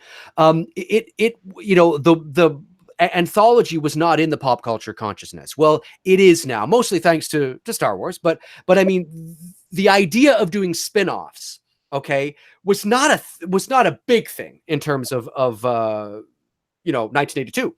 So people were like, what the and how you receive information. I mean, there were people that went to see Season of the Witch and Halloween 2 and were stunned. Not everybody. I'm saying there were horror fans that were up on shit because of Fangoria and all that kind of shit. But there were a lot of people that went to see Season of the Witch in 82 and were like, what the fuck? I thought this was Michael Myers. What the hell's going on? Well, you can really sort of, you know, preface now, right? Because of social media, and you can prepare people now.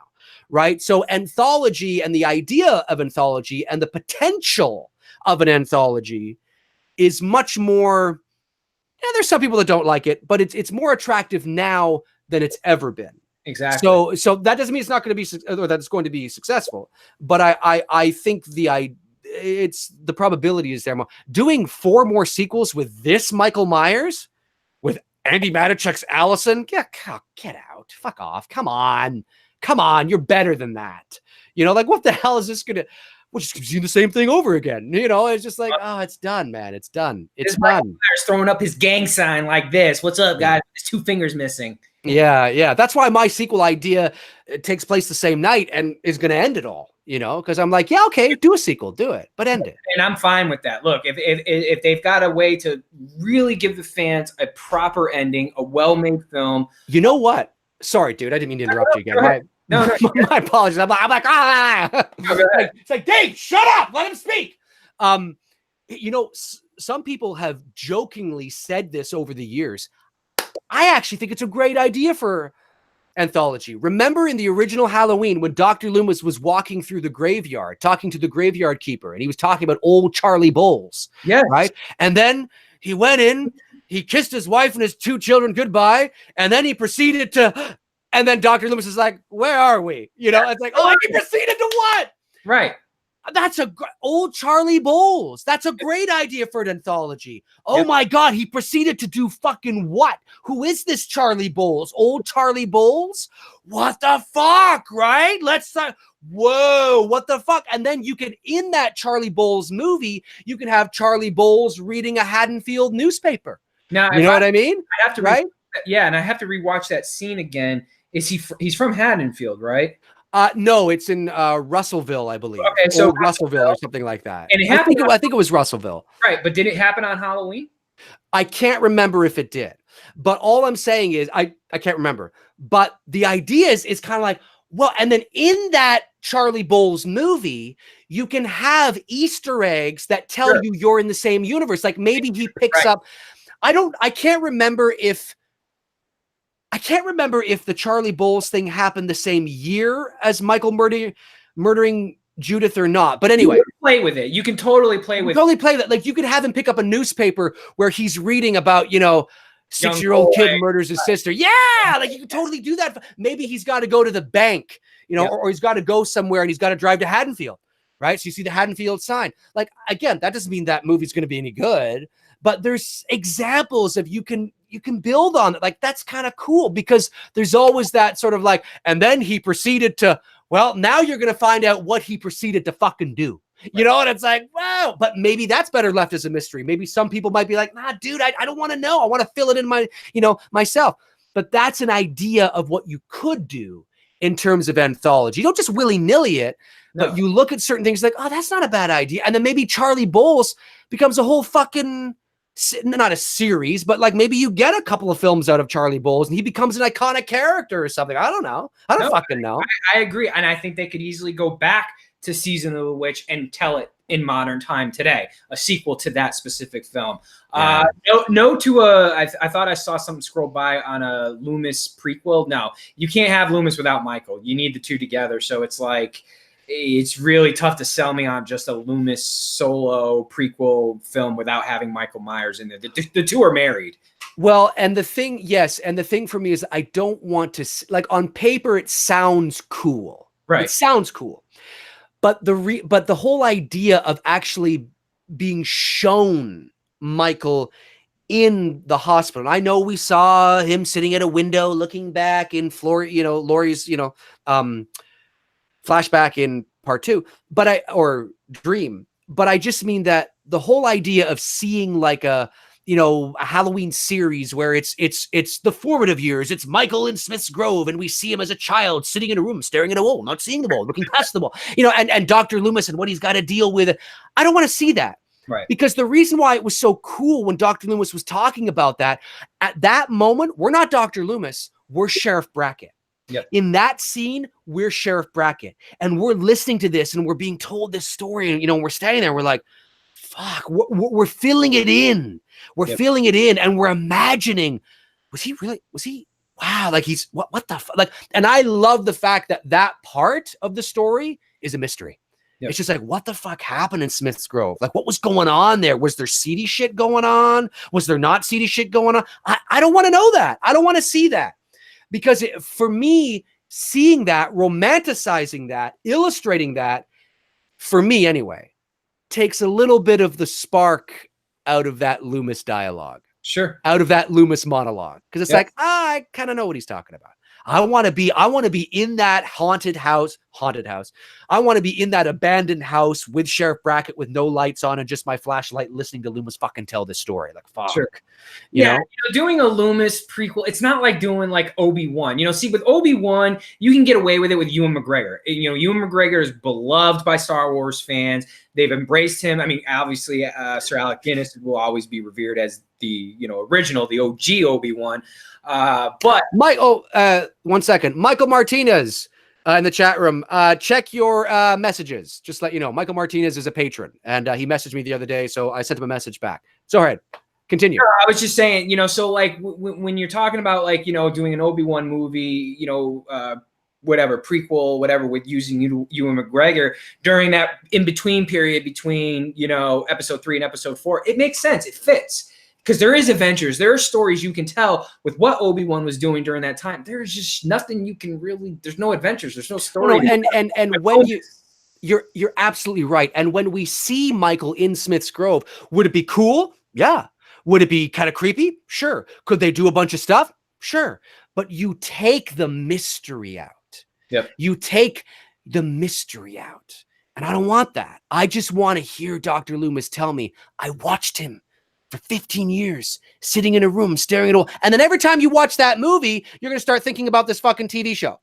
And you're going to be going, oh, I already know. No, you have to remain Sheriff Brackett. You have to remain Sheriff Brackett in that scene. You can't be ahead of Sheriff Brackett. You have to be Sheriff Brackett in that scene. And the second they start to illustrate that, you're no longer Sheriff Brackett. You already have a head up. And it's like, I don't want to see that. I want to remain Sheriff Brackett. I want to remain, wow, cool. Like, fuck, shit, what are we dealing with here, right? Yep. Yeah, that's why it's important to me anyway. Oh, why I think it's important. Ready for some questions? Yes, let's go to the chat room, folks, and talk about, or whatever you want to talk about. Tony and I today talk, for those that tuned in late, and we're probably like, fuck, they're talking about Halloween again? Well, for the first 40 minutes of the show, or about that, we talked about the new Child's Play teaser trailer that dropped. So if you guys want to ask us some Child's Play questions, knock yourself out. Of course, if you want to ask us some Halloween questions, well, that of course, knock yourselves out as well. But you can ask us anything, guys. We don't always have to talk about Halloween. Even though I love it, and I do love the franchise. I love the franchise. I like talking about it too, but we are versatile. I Pimp Troll says, hear me out, Dave. Okay, all right. Okay, I'm hearing you out. We call the Halloween 2018 sequel Halloween. The dementia kicks in. Why not? Or maybe we call it Halloween again. All right. I'm looking forward to that day when I get told I have dementia or Alzheimer's and I walk out of the doctor's office forgetting what he told me. Let's hope not. Let's hope that doesn't happen. Okay, you pick a question there, Tony. Oh, let's see here. Yes, Backdraft. Backdraft. Are you talking about the '90s movies with Kurt Russell? Great film, by the way. Speaking of '90s, Yeah, great movie. You know what I watched last night that I haven't watched in such a fucking long time, and I forgot how much of a fun action adventure movie it is. Wait, don't tell me. Give me a clue. Julia Roberts and Mel Gibson. Oh, Conspiracy Theory. Yeah. I hadn't watched it in such a long time. You know what's crazy watching that film? It was like watching Mel Gibson in his little apartment thinking like, man, what would it be like set in today's day and age with all the computer technology and stuff? In back then, like stacks of the old, like, you know, pull out, you know, what do you call those freaking things that you would, not the Rolodex, but the library. Oh, yeah. Whatever they're fucking called. He had all that like in his apartment and stuff. And like he was doing everything handmade. He was reading it through the newspaper and stuff. But anyways, long story short, I watched that movie last night. I was like, man, this is such a good movie. I hadn't watched it in a really long time. I haven't seen, that's 97, I think. 97, 98. Around there, yeah. Yeah, I haven't watched that in years either. Isn't what's his face in it too? Captain Picard? Yeah, Patrick Stewart. Yeah, that's what I thought. Yeah, I remember that. If anybody hasn't seen it, definitely check it out. All right, super chat from Terrell Sims. Thank you, Terrell. Thoughts on Jordan Peele bringing back Twilight Zone? You know what? I'm excited. I'm excited. The Twilight Zone has had a couple incarnations over the years, apart from the Rod Sterling black and white one. I think there was I think there was an 80s one too, I think. I don't know. I'm cautiously optimistic. I'm cautiously optimistic. What about you, Tony? I agree. I mean, I can't. Yeah, I agree. There you go. Yeah. He's. I saw the Super Bowl card catalog. ad, so I got it. Card catalog. I hate not remembering the name of something, and I'll stick on it for like forever until I remember the name of it. Sorry, that's one of my own personal pet peeves of myself. Okay, right. Back to the questions. Is it ever possible to reboot the entire franchise? Yeah, that day is coming. Who said that? Patrick Harnett. Patrick Harnett. Yeah, we all know that it's inevitable. I mean, when in our lifetime, maybe after our lifetime, who knows? But yeah, the Halloween franchise for certain will be. Yeah, I think so. But I think it's important to let some time pass. Absolutely. And I think it's important to, you know, if you want to introduce that story, like you have to, right now, Halloween 2018 did very well at the box office, but it didn't do very well at the box office because, I'm not saying for those of you that thought it was great, hear me out. It didn't do well at the box office because it was a great movie. It did well at the box office because of everything that surrounded it. Yep. It did great opening weekend because of the marketing, the nostalgia, Jamie Lee Curtis, John Carpenter, Nick Castle, right? It was the first Halloween film in 30 years to actually be released in the month of October. Think about that. The last Halloween movie to actually be released in the month of October was 1989's Halloween 5. Yeah, the shit show. So there's a multitude of reasons why it did very well, okay? There was a lot of nostalgia around it. People wanted to see it. People want to see a movie called Halloween in and around Halloween time. So, but the type of horror movie that Halloween isn't the type of horror that is hot right now. Right. The psychological horror, whether it's Get Out, whether it's going to be Jordan Peele's Us, whether it's It Follows, whether it's Hereditary, whether it's, you know, It Comes at Night, I love it. whether it's Yep. That's sort of the stage we're in right now. So you know, rebooting Halloween in the future when the slasher genre, I know that people are looking to Halloween to kickstart the slasher genre again. And it might, but so far I haven't seen any other Happy Death Day aside. That's more of kind of a spoofy kind of fun film. Sure. But I mean, like a legit kind of nothing so far. It's only been a couple of months though. I think a smart thing to do is when that slasher genre gets hot again, and it will, everything is cyclical. Sure. It might have a bit of a different identity because it might be, you know, 20 years from now, who knows? that's when you seriously think about, oh, well, maybe we could tell this story again, reintroduce it to a new audience. But starting to get everything out now, again, you have to keep in mind, Halloween did well, 250 something million bucks worldwide, but it wasn't because it was a great movie. There were a lot of other things, a lot of other reasons that movie did well. Justin Hill, hey Tony, how do you feel? Hold on. How do you feel about if in the Child's Play remake they were to set it in the 80s? Well, I love that idea right off the bat. Mm-hmm. And Chucky was experiment that got out of hand, that they didn't know how to perfect all that technology. It's not a bad idea. I mean, something gone wrong with the doll. Well, I think that's a very good point. And I think who was the poster? Justin Hill. Justin, that's a great thought, because having it take place in the 80s, of course, you can almost justify the incompetence because they're not familiar with technology. It's still kind of new, right? Well, that still could happen today. I mean, this new Child's Play movie, even though we're far more advanced technologically than we were in the 1980s, something still could go wrong. You know what I mean? Or I have a feeling, though, that that's probably not the direction they're going to go. That rumor of maybe somebody, inconspicuously, intentionally planting something in the doll, I think is probably more likely. But it wouldn't surprise me if at the end of the day, when we watch the new film, we walk away going, oh, wow, it was a doll that just fucking went haywire because they hadn't perfected something, or there was something that they didn't consider, right? Or there was some sort of incompetence that went along. That still could happen today, but not a bad idea for to take place in the 80s. There's one thing I wanted to mention here, because I don't know if you're cross-referencing something from Oliver Mercer. He says, hey, Dave and Tony, have you heard about the Are You Afraid of the Dark film coming in October from the 90s TV shows? I don't know about that, but I do know that they're doing the movie Scary Stories to Tell in the Dark, which is the book stories that we all grew up as kids in elementary school reading, at least I did anyways. I love these books from back in the day. And I do know they're doing a movie based on those books. I did not hear anything about that, or maybe is this what you mean? If that is what you mean, then yes. If it's something else, then no. Yeah, I thought I heard about that. Now the scariest, I'm not familiar. I don't know if we had that in Canada. I'm not.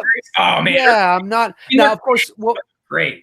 Yeah, we had Goosebumps, and we had Are You Afraid of the Dark, and all that. But the Scary Stories, I'm not 100% sure. If there's any Canadians in the chat room, let me know, because I don't recall that, but certainly I do recall, the Goosebumps. I was a little old for Goosebumps, yeah. And Are You Afraid of the Dark? But I do recall them because I have a younger sister. So yeah, personally, I think you would like Scary Stories to Tell in the Dark. I mean, I go back to them. I read them to my niece and nephews. They are meant for kids. It is a kids thing, but it's fun. They're fun little scary stories. And I think you can buy them on Amazon really cheap. They're not expensive, so I'd recommend them to you. And I think you would read it. You could probably read it in a day, and you would go, oh, okay, I see what he's talking about. Well, I definitely did see the Guillermo del Toro teaser trailer for that, the Super Bowl spot, although he's not directing it. He's a producer. Sure. Yeah, so it's kind of interesting. Super chat from Menachem Goodman. What, I think I'm saying that right. Maybe I'm not. I don't know. What more recent horror movies do you think has rewatch value? More recent? Well, I don't know how old you are, so I don't know what's recent to you and what's not. For me, recent could be the last 15 years or so. But I mean, I would say, like, recently I would say probably. Sorry, Tony, you said It Follows. I think is a great rewatchable film. Yeah, it's all right. I would say Hereditary a little bit, although it's quite intense. I would say Happy Death Day for sure. I would say, but that's more not because it's scary necessarily, but it's just fun. Yeah, it's fun. The Others from 2001, that might not be necessarily your version of recent, but it's a movie that I think is. Do you want to? Okay, you want to know what one got a lot of rewatch value? You want to know what mine is? I don't know. I don't know why, and I know it's gotten mixed reviews from people. A lot of people didn't like it. For some reason, I just really like the current Blair Witch movie that they did within the last few years. I've yet to see it. I liked it. I know a lot of people didn't like it, but I really thought it was a good sequel to the '99 film, The Blair Witch Project. But again, you know, I don't know if it's a guilty pleasure. I don't know what it was, but I had fun with the movie. Maybe because that's why I didn't take it serious and I just went in there and had fun with it. You know what? OG Bobby Johnson just said sinister. You know what? I got to agree. Yeah. This is funny. Sinister. I haven't seen any of this. I didn't see the sequel or anything because I don't give a fuck about that. Sinister was one of those movies where I was like, oh, fuck, Ethan Hawke. Oh, all right. You know, and I sat down. Oh, the Ring is another one. The First Ring. Yeah, I Ring. Was great. Yeah, that was good. When I watched Sinister, now that's a movie that has great mood and atmosphere, and some really nice tension. Now, there's a couple of moments where they reveal the sinister creature where I'm like, you know. The Conjuring has great rewatch. How the fuck did I forget value? The first Insidious has great rewatch value. I can't believe I forgot those two. Yeah, those two movies, absolutely. The first Saw movie, the first Saw film, has great rewatch value. Yeah. So Eyes, if you're talking about the original, yes. The remake, I'm not a fan of the remake. Sorry. Yeah. The Hills Have Eyes. I've seen both. Can't really remember them. Yeah. The Film Addict super chat. Thank you, Film Addict, says, hey, Dave and Tony, do you think Andy Kaufman would be a great Joker in the 80s? Also, are you guys a fan of Andy Kaufman? Yeah, I can't say I'm necessarily a fan of Andy Kaufman, but I'm not a fan of Andy Kaufman. A great Joker. I liked Andy Kaufman because he liked things that were different than the norm. He did it his own way. He didn't go about it the typical way. And I personally can relate to a lot of that in my own life. I never really went about, you know, my career or whatever it is that I, you know, went on and did for my own, you know, the typical way you would go about doing it. I found my own entry and I went about it my own way. And I like my own things. You know, I don't like the typical things that most people like. So I could find myself relating a lot to Andy Kaufman in that way because he certainly did it his own way. His comedy was, you know, it was definitely innovative for its time. I like Jim Carrey's portrayal of him in Man of the Moon. I thought Carrey did a great job of it. You know, and like in typical biopics, they took a lot of liberties on truths and facts, just like, you know, if you've all seen the new Freddie Mercury Bohemian Rhapsody, they definitely took a lot of liberties with that film. But other than that, no, Kaufman is great. Film Addict also is he's a big supporter of mine on Instagram. So cool. You. So rock on, Film Addict. But yeah, what's the next question here? Let's see here. Let's scroll. Backdraft 1331. Dave and Tony, if you could direct a sequel to any horror film in history, what would it be and why? Okay, let's eliminate Halloween from that question and go deep into our own thoughts with this question because Halloween would be easy for us. Any horror film in history. Oh boy. Well, most horror movies don't need sequels. True. So I will say that, but I will probably say that I would love to direct I'm just thinking, do it that or that. Friday would be easier. I think I would like, although. It's tough. I think I would like to direct an Elm Street film, and really get back to the roots of a scary Freddy Krueger. I think would be very satisfying. Not just to, I mean, I'd love to play him, but not just to play him, to actually be a part of creating that world again. So I'm going to say a real genuine sequel to Elm Street. The Exorcist. I'd like to take a stab at that. I think because I'm into the psychological, you know, mess with your mind type horror movies, and I've mentioned that so many times on this channel with these shows with Dave. I'd probably take I hate Exorcist 2, like most people do. I'm just not a fan of that. Exorcist 3 was okay with George C. Scott. It was a different type. It was more of a thriller, you know, cop type thriller than it was like what we saw in the original Exorcist. But see, it's like, you know, like you just said, The Exorcist is such a great film that it honestly didn't even need a sequel to that. No, it doesn't. You know, it doesn't. It's like it's a masterpiece. It's like Jaws. You didn't need a sequel to Jaws. And I actually like Jaws too. It's okay. It's decent. As far as sequels go, right? It's actually not bad. No, it's not. It's decent. So I'm telling you Exorcist, but in my heart of hearts, I agree with Dave. I just think sequels are just not really necessary, which is so contrast to the fact that I like Halloween 4. I know. Yeah. I know. I'm Andy Kaufman, man. I don't make sense. And when I talk, well, it all depends. Well, the reason why is because horror, there's a trick to it. There's a it's like a magic trick.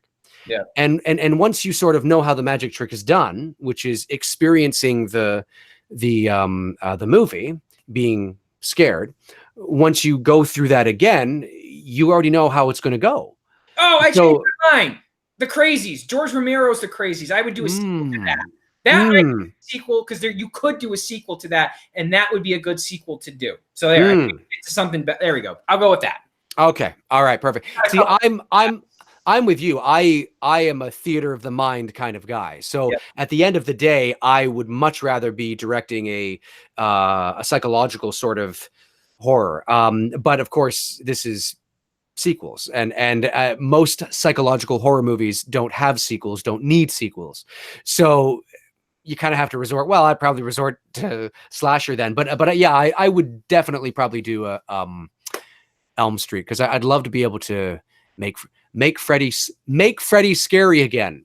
Yeah. We got a couple of super chats here. Got a lot of super chats. Let's just go quickly go through them. K316 says, thank you. Says, if they would pick who to direct the Halloween 2082, I'd pick Dave and Bruce. Oh, Bruce, yeah, because they make such a good team together. I will let Bruce, you think so. I will let Bruce know you think so. Thanks, K316.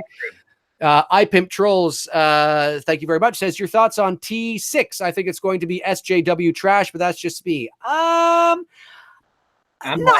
don't know. I'm ambivalent to it right now. I wasn't happy with Terminator Genesis. So now I like the director of T6, very competent. But it's just kind of like, I don't know if having Linda Hamilton is going to be able to save this. So I wasn't pleased with the poster, or not poster, but the promotional image that we got a few months back. Looked too polished to me, too pristine. So I wanted a little more grit. So I don't know. I'm just sit and wait kind of guy on T6 right now. Yeah, I've checked out on the Terminator after Judgment Day. I haven't seen any of them. To me, honestly, a Judgment Day is almost like the perfect ending to. Cameron did such a great job. There was just no need to continue on and do more films. But that's. I agree. I agree. Next up. Okay. Next up, super chat. Let's get through these here. Brandon Morrow, super chat. Thank you. Hey, Dave, what are your thoughts on 2001's cheap slasher Valentine? Never saw it, unfortunately, or maybe fortunately. My Bloody Valentine. I think that was Valentine. I've seen that, but I don't know if they're the. Was that 2001? I thought My Bloody Valentine was after that, but maybe not. Grave Warmer says, thank you, Grave Warmer. Dave, get on Shark Tank with your Freddy virtual reality game idea so we can get that shit going. Time to experience favorite movies on the next level. Yeah. Well, listen, if I just go on Shark Tank with just an idea, what do you think Kevin O'Leary, good Canadian guy, by the way, will say to me? I will crush you like a cockroach. Probably. All you have is just an idea. What are your numbers? What are your numbers? I got no numbers. What do you got? Chris Baber says, thank you, Chris. Do you think we will get a proper Jaws reboot, not Meg? Well, first of all, Chris, I hope we never get a Jaws reboot. Never touch it. Well, I'm not totally against it, but not now. And the main reason why is because the story of Jaws, the performances, the characters right now still hold up. Oh, yeah. The shark, because of the creative choice they had to make by not showing the shark, because Bruce the mechanical shark was not working 90% of the time, actually helped the movie. Now, for me, the only time that I think, still to this day, 44 years later, that I think the shark looks a little, dated, is at the end when the shark comes leaping out of the water and crashing onto the orca right before it chomps on Quint. Right. Everything else, I'm like,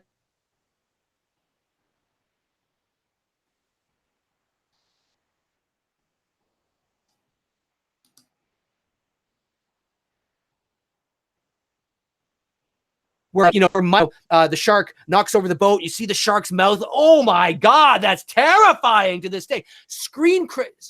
Google that shit right now, everybody in the chat room, and screen cap that shit. That looks like a fucking real ass shark. I believe to this day they have.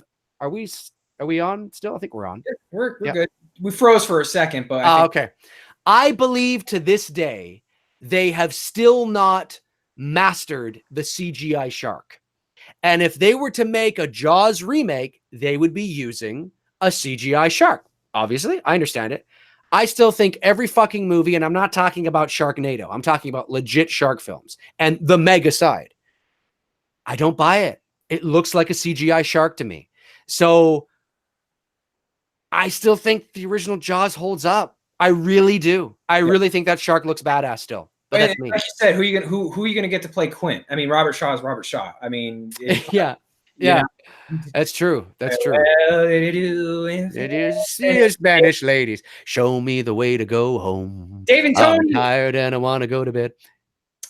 Nate Harswick, thanks for the super chat, buddy. Dave and Tony, The Walking Dead show, like it or not? Never even watched it, and it filmed right up the road from where I live. Fucking irony, right? I mean, literally, they filmed this shit right up the road here in Atlanta, and I've never seen one episode. I've done photo shoots actually on filming locations. Actually did this really cool maternity shoot with this cool girl, and she wanted this whole like abandoned weird vibe. I was like, man, you want to bring your baby into the world like this? You are one badass mom. So we shot her maternity pictures in one of the Walking Dead abandoned plantation house where they filmed The Walking Dead. That's about as close to The Walking Dead that I've ever seen it. Dave, you? I've never watched an episode in my life. There we go. Okay, Joanna from Canada. Thank you, Joanna. Hi, Tony and Dave. Chucky is Charles Lee Ray's nickname. He gave himself in doll form. So if no Charles Lee Ray, why keep the name Chucky? Well, they'll probably figure out another way. It's I mean, there's nothing proprietary about that, right? So in the new film, the kid calls him Chucky because maybe I don't know, maybe he reminds him of something, or there will be a reason. Doesn't necessarily mean you're going to like the reason, but they will have a reason why he's called Chucky. For sure. Let's see here. Super chat. Just got to get through these. Thank you, guys. Bob McFuckercake says, you loved when I said that.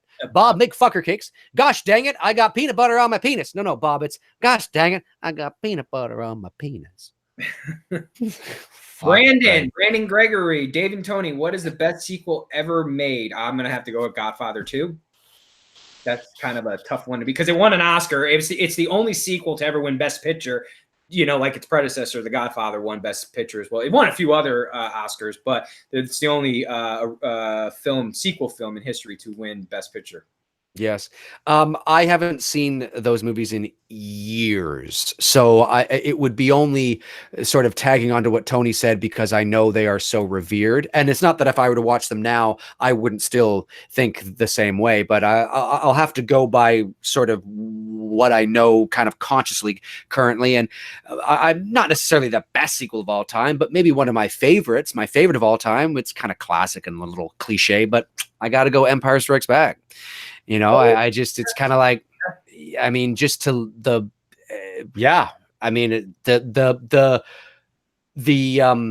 expectation and what they were up against because the bar was set so high. Sure. And it's like, fuck, so that it's a little cliche, but that's what I got to go with. Okay. Let's answer a non-super chat here before we answer something else. Let's see here. The Kleb. No Valentine with Denise Richards. Okay. Geeked Out Turtles Fan 38 says, have either of you seen Night of the Creeps? I don't think so. Tony, have you? I have not seen Night of the Creeps. Okay. Let's see here. Tony Scott. My God. Tony Scott is in the room. Tony and Dave, do you think it will be another Saw movie? There will be another Saw movie? I hope not. Tony? I'm with you on that. I wanted to pull up a movie here that I just watched on Netflix. Okay. Well, while you do that, let me answer a couple more here. There was a super chat that went by. I hope I didn't miss it. There it is. I Pimp Troll says, I have to go pee. Wow, I just spent $5 on a troll message. Hey, it's not my problem. Let's see here. Zach Frederick says, I love the movie Jaws 3, but the 3D shark sucked. That's the only thing you're. Oh, yeah. The shark. Now, the shark in Jaws 2, there's a little more moments in Jaws 2 where the shark looks a little, little dated. But that's because they had similar problems on the set of Jaws 2 with the shark, but not nearly as much. Not nearly as much. So that's why you got to see the shark a bit more. And then by the time they got to 3 and 4, they sort of kind of mastered it a bit. And that's why you saw it so much and it just didn't look as good. That first Jaws movie, man. Yeah. I still think it holds up to this day. It's rare, but I think it's great. No, actually, it's funny because someone just asked a question on what I wanted to talk about. What's his name? Alex G, Dave and Tony. Thoughts on 1982's Creep Show? Dave, you answer it first. I haven't seen it in years. I think the last time I saw it was probably in the early 90s, maybe late 80s when I was like 10 or 11 or something. And I rented it on VHS and then just, I can hardly remember. All I can remember, Creep Show is the one where the creeper, he's coming out of like the stage or something with the curtain. It's like 5 or 6 short films. Yeah. But then the cover of Creep Show 2 is where I think he's in the theater seat and he's like doing that. I haven't seen them in years. I can't remember what the fuck they're. I mean, I know they're shorts. Ted Danson's in one of them with he's in that one with oh my god, the Naked Gun guy. What the hell's his name? Oh, Leslie Nielsen. Yes, he does one. Stephen King, he's in another one. I just actually watched that for the first time, like Dave. I hadn't watched it in like, I don't know, probably like 20 years or more. And I watched it this past October for the first time in like 20 years because I was watching a lot of old movies. And I want to piggyback off of that to make a suggestion to do, because Netflix did a phenomenal Western movie in the style of Creep Show called The Ballad of Buster Scruggs. I love that name. Yeah, it's a really, if you're into Westerns and like I said, it has a Creep Show type feel to it, definitely go check this out. It's on Netflix right now. You'll definitely appreciate it. Very cool. Okay, thank you. I will check that out. Michelle Larsh. Is it Larsh, Michelle? Is it Larsh? Larche, maybe? I'm not sure. Hopefully I got that okay. What do you think about the new movie It? What are your thoughts? Well, I've talked about it a lot. I'll just say that I really liked the movie. I thought it could have been darker, and I thought they could have utilized Pennywise a bit darker. I will say that I didn't hate it. I mean, I enjoyed it for what it was. I liked it. But I have to admit, the second time I watched it, which was on Blu-ray, I didn't like it as much as I did the first time. I didn't hate it. I just found myself kind of going, oh, I don't like this as much as I did the first time. So I don't know how much rewatch value it has for me, but I'm still looking forward to the sequel coming out in September. Tony, what about you? Yeah. What are your thoughts on It? Kind of like, I liked it when I first saw it. It was fun. It was, I had a good time in the theater. But like you, when I bought it, when it came out available for digital and I watched it again, I was like, this is not hitting me the same way it did the first time in theater. So yeah, I agree with you. I had the exact same reaction. And I think we're paused. Oh, are we paused again? Are we on? Oh, there we go. We're good. There we go. Okay, cool. Okay, we'll go for a couple more minutes. Joanna from Canada. Thank you, Joanna. The Ref is my favorite shark. Oh, so The Reef is my favorite shark movie since Jaws. Have you guys seen it? No, I haven't. I haven't even heard of it. I'll have to check it out. Is it on Netflix? Nope, but I will check it out as well too. For sure. Okay, let's see here. Wayne Downey says, did you know that Leslie Nielsen of the Naked Gun fame, good Canadian guy, by the way, Shirley, you can't be serious. I am serious, and don't call me Shirley. Appeared in John Carpenter's Halloween. He is in a clip from Forbidden Planet right after Michael murders Annie. I heard something about that. I'll have to check that out. I don't know if he's actually in the clip or if it's obscured and blurry, but he's kind of there. I'll check. I heard something about that. I'm hearing like all sorts of like mythology now around this Halloween film. I think we talked about this before. What, didn't Robert Englund help out on the production as well too? Yeah, Robert Englund's, yeah, he's a funny guy. He's of course he's like me and never shuts up. But he tells a lot of stories, and there's that sort of story he told about how he was Mark Hamill's or Mark Hamill was his roommate back in the 70s, and he helped him get, the Luke gig on Star Wars, I think it is, and blah, blah, blah. Then Mark Hamill's like, no, hang on a second. Wait. I wasn't his roommate. I wasn't crashing on his couch. He didn't help me get the gig. He mentioned it in passing. It's almost like Robert Englund sort of, embellished a little bit to make himself look a little more important than he really was to that. So the story is that Robert Englund also, for one day, helped spread leaves around on the original set of Halloween.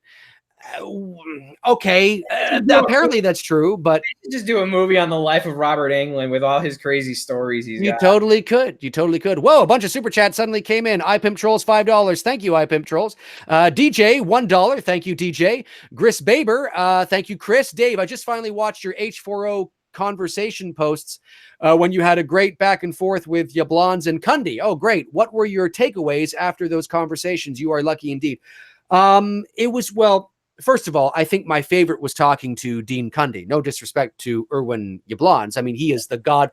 If John Carpenter is the granddaddy, Irwin Yablans is the godfather. Pretty much. The god grandpa, let's say, because it was his concept. It was his idea to do a low-budget horror film. It was his idea to call it Halloween, and it was his idea for the iconic poster that we currently have. So there's a lot to thank. Irwin Yablans tends to get kind of tossed aside, kind of like Deborah Hill does a bit. Oh, we focus so much on John Carpenter. Yeah, we've said that many times, in conversations that, I get it. Carpenter, everybody worships him at the altar and whatnot. But, you don't have Halloween. We don't have any of this. If you don't have Tommy Lee Wallace going out there and picking up the Shatner mask, he could have picked up. You send someone else out there, they might have picked up something else, and we'd be here with a totally different look. I mean, so you can't undermine everyone's importance in that original film, whether it's Cundy cinematography, Carpenter's directing, Deborah Hill's script writing, Carpenter's music, and Tommy Lee Wallace's set design. None of that can ever be overlooked. I mean, yeah, I know we praise, like I said, we praise Carpenter at the altar, but without those other three, you don't have what we have today to appreciate. Absolutely. And in regards to Dean Cundy, he look, Halloween aside, Dean Cundy is one of the most iconic cinematographers in motion picture history. Yeah. Halloween and Halloween 2 and Halloween 3. Yes. Okay. But let's talk about the Back to the Future trilogy. Let's talk about Jurassic Park. Let's talk about Apollo 13. I mean, he became iconic, very well respected. I mean, Who Framed Roger Rabbit, for Christ's sakes. So, I mean, to speak with Dean Cundy was just a big kick, and I enjoy, and very, very, very sort of, he was very sort of, okay, who is this guy, coming up to me. And I was a little nervous that he might think I was going to kind of exploit him in some way. So I let him in on who I was and my role in the entertainment industry as a voice actor. And he seemed to sort of, oh, okay. That kind of, and I gave him my card and why I was doing this. I wasn't just schlub trying to sort of make fun of him or something, right? Because they get approached by hundreds of people throughout the day with cameras and phones in their faces and stuff. So he seemed to kind of chill out. And afterwards, he shook my hand and said, yeah, it was good. It was good.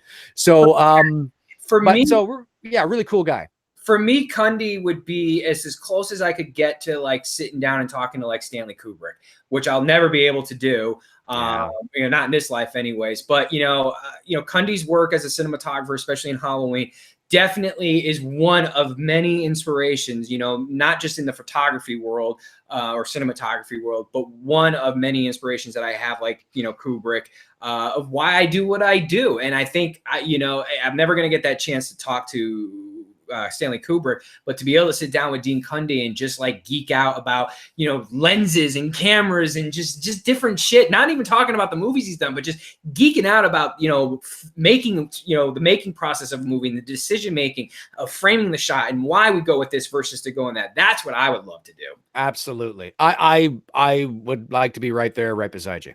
Okay. We'll read these last two super chats here and then that'll be it. Vince Malley. Thank you, Vince, says, what horror franchise could you potentially see the Goonies taking on? What horror franchise the Goonies taking on? I don't really know what you mean. Like the Goonies, like what horror franchise could the Goonies, like an adventure the Goonies could go on? Are they still trying to do a sequel? I don't think so. I think it's way past its due date, unfortunately. And then I Pimp Trolls, favorite zombie movie. The question is for both of you guys. My favorite zombie movie is probably Dawn of the Dead, the original, and I didn't mind the remake either. Shaun of the Dead, actually. I love that movie. It's funny. It's a good comedy movie. Have you seen Shaun of the Dead? Yeah, a long time ago, though. Yeah. I mean, I love George Romero's Night of the Living Dead. You know, it's classic. It's iconic. It's great. But I do like Shaun. I don't know why. Shaun of the Dead is just one of those films that I will pretty much guarantee watch it every October. Very cool. Yeah. Okay. Well, listen, guys, that's going to do it for us today here on this February the 11th, 2019. Thank you for joining us. For those of you that thought we were talking about nothing but Halloween, you got to go watch the first 40 minutes of the feed. We talked pretty in depth about the Child's Play teaser trailer and what we want to see from Child's Play and all that kind of jazz. But when Halloween news drops, we got to talk Halloween. So, yeah, listen, I appreciate everybody who tunes in. I appreciate all my subscribers. And of course, look, 247 people watching. That's just awesome. You guys rock. Next week, we'll be back at our regular time, of course, on Sunday, unless anything changes, but you guys will know about it. And yeah, I'll let you know leading up to the release of the release leading up to that show. I'll let you know, of course, what we'll be talking about on that show. I like to always kind of leave it a bit because sometimes Tony and I can plan to talk about something and then something changes. So we don't want to market what we're going to talk about too soon. So that's why it's kind of a day before or the day of. But yeah, Tony, your link is in the description to your Instagram, right? That's right. You guys can follow me on Instagram. And I just want to quickly say thank you to you guys because I know a lot of you have started to come over and are beginning to warm up and comment and, act with each other on Instagram. And I really do appreciate that. It's helping the growth of my Instagram account. So I don't take that for granted. And, I really do appreciate you guys coming over there and supporting what I'm doing with my photography. Thank you. Awesome stuff. Yeah, check it out, man. He's a top-notch photographer, folks. And in the my links are in the description as well to my Facebook, my IMDb, my Twitter, merch, official. It's all fucking down there. Just check it out. Just check it out. All right, folks. Well, in the meantime, in between time, Tony and I will talk to you next week. Cheers. Later.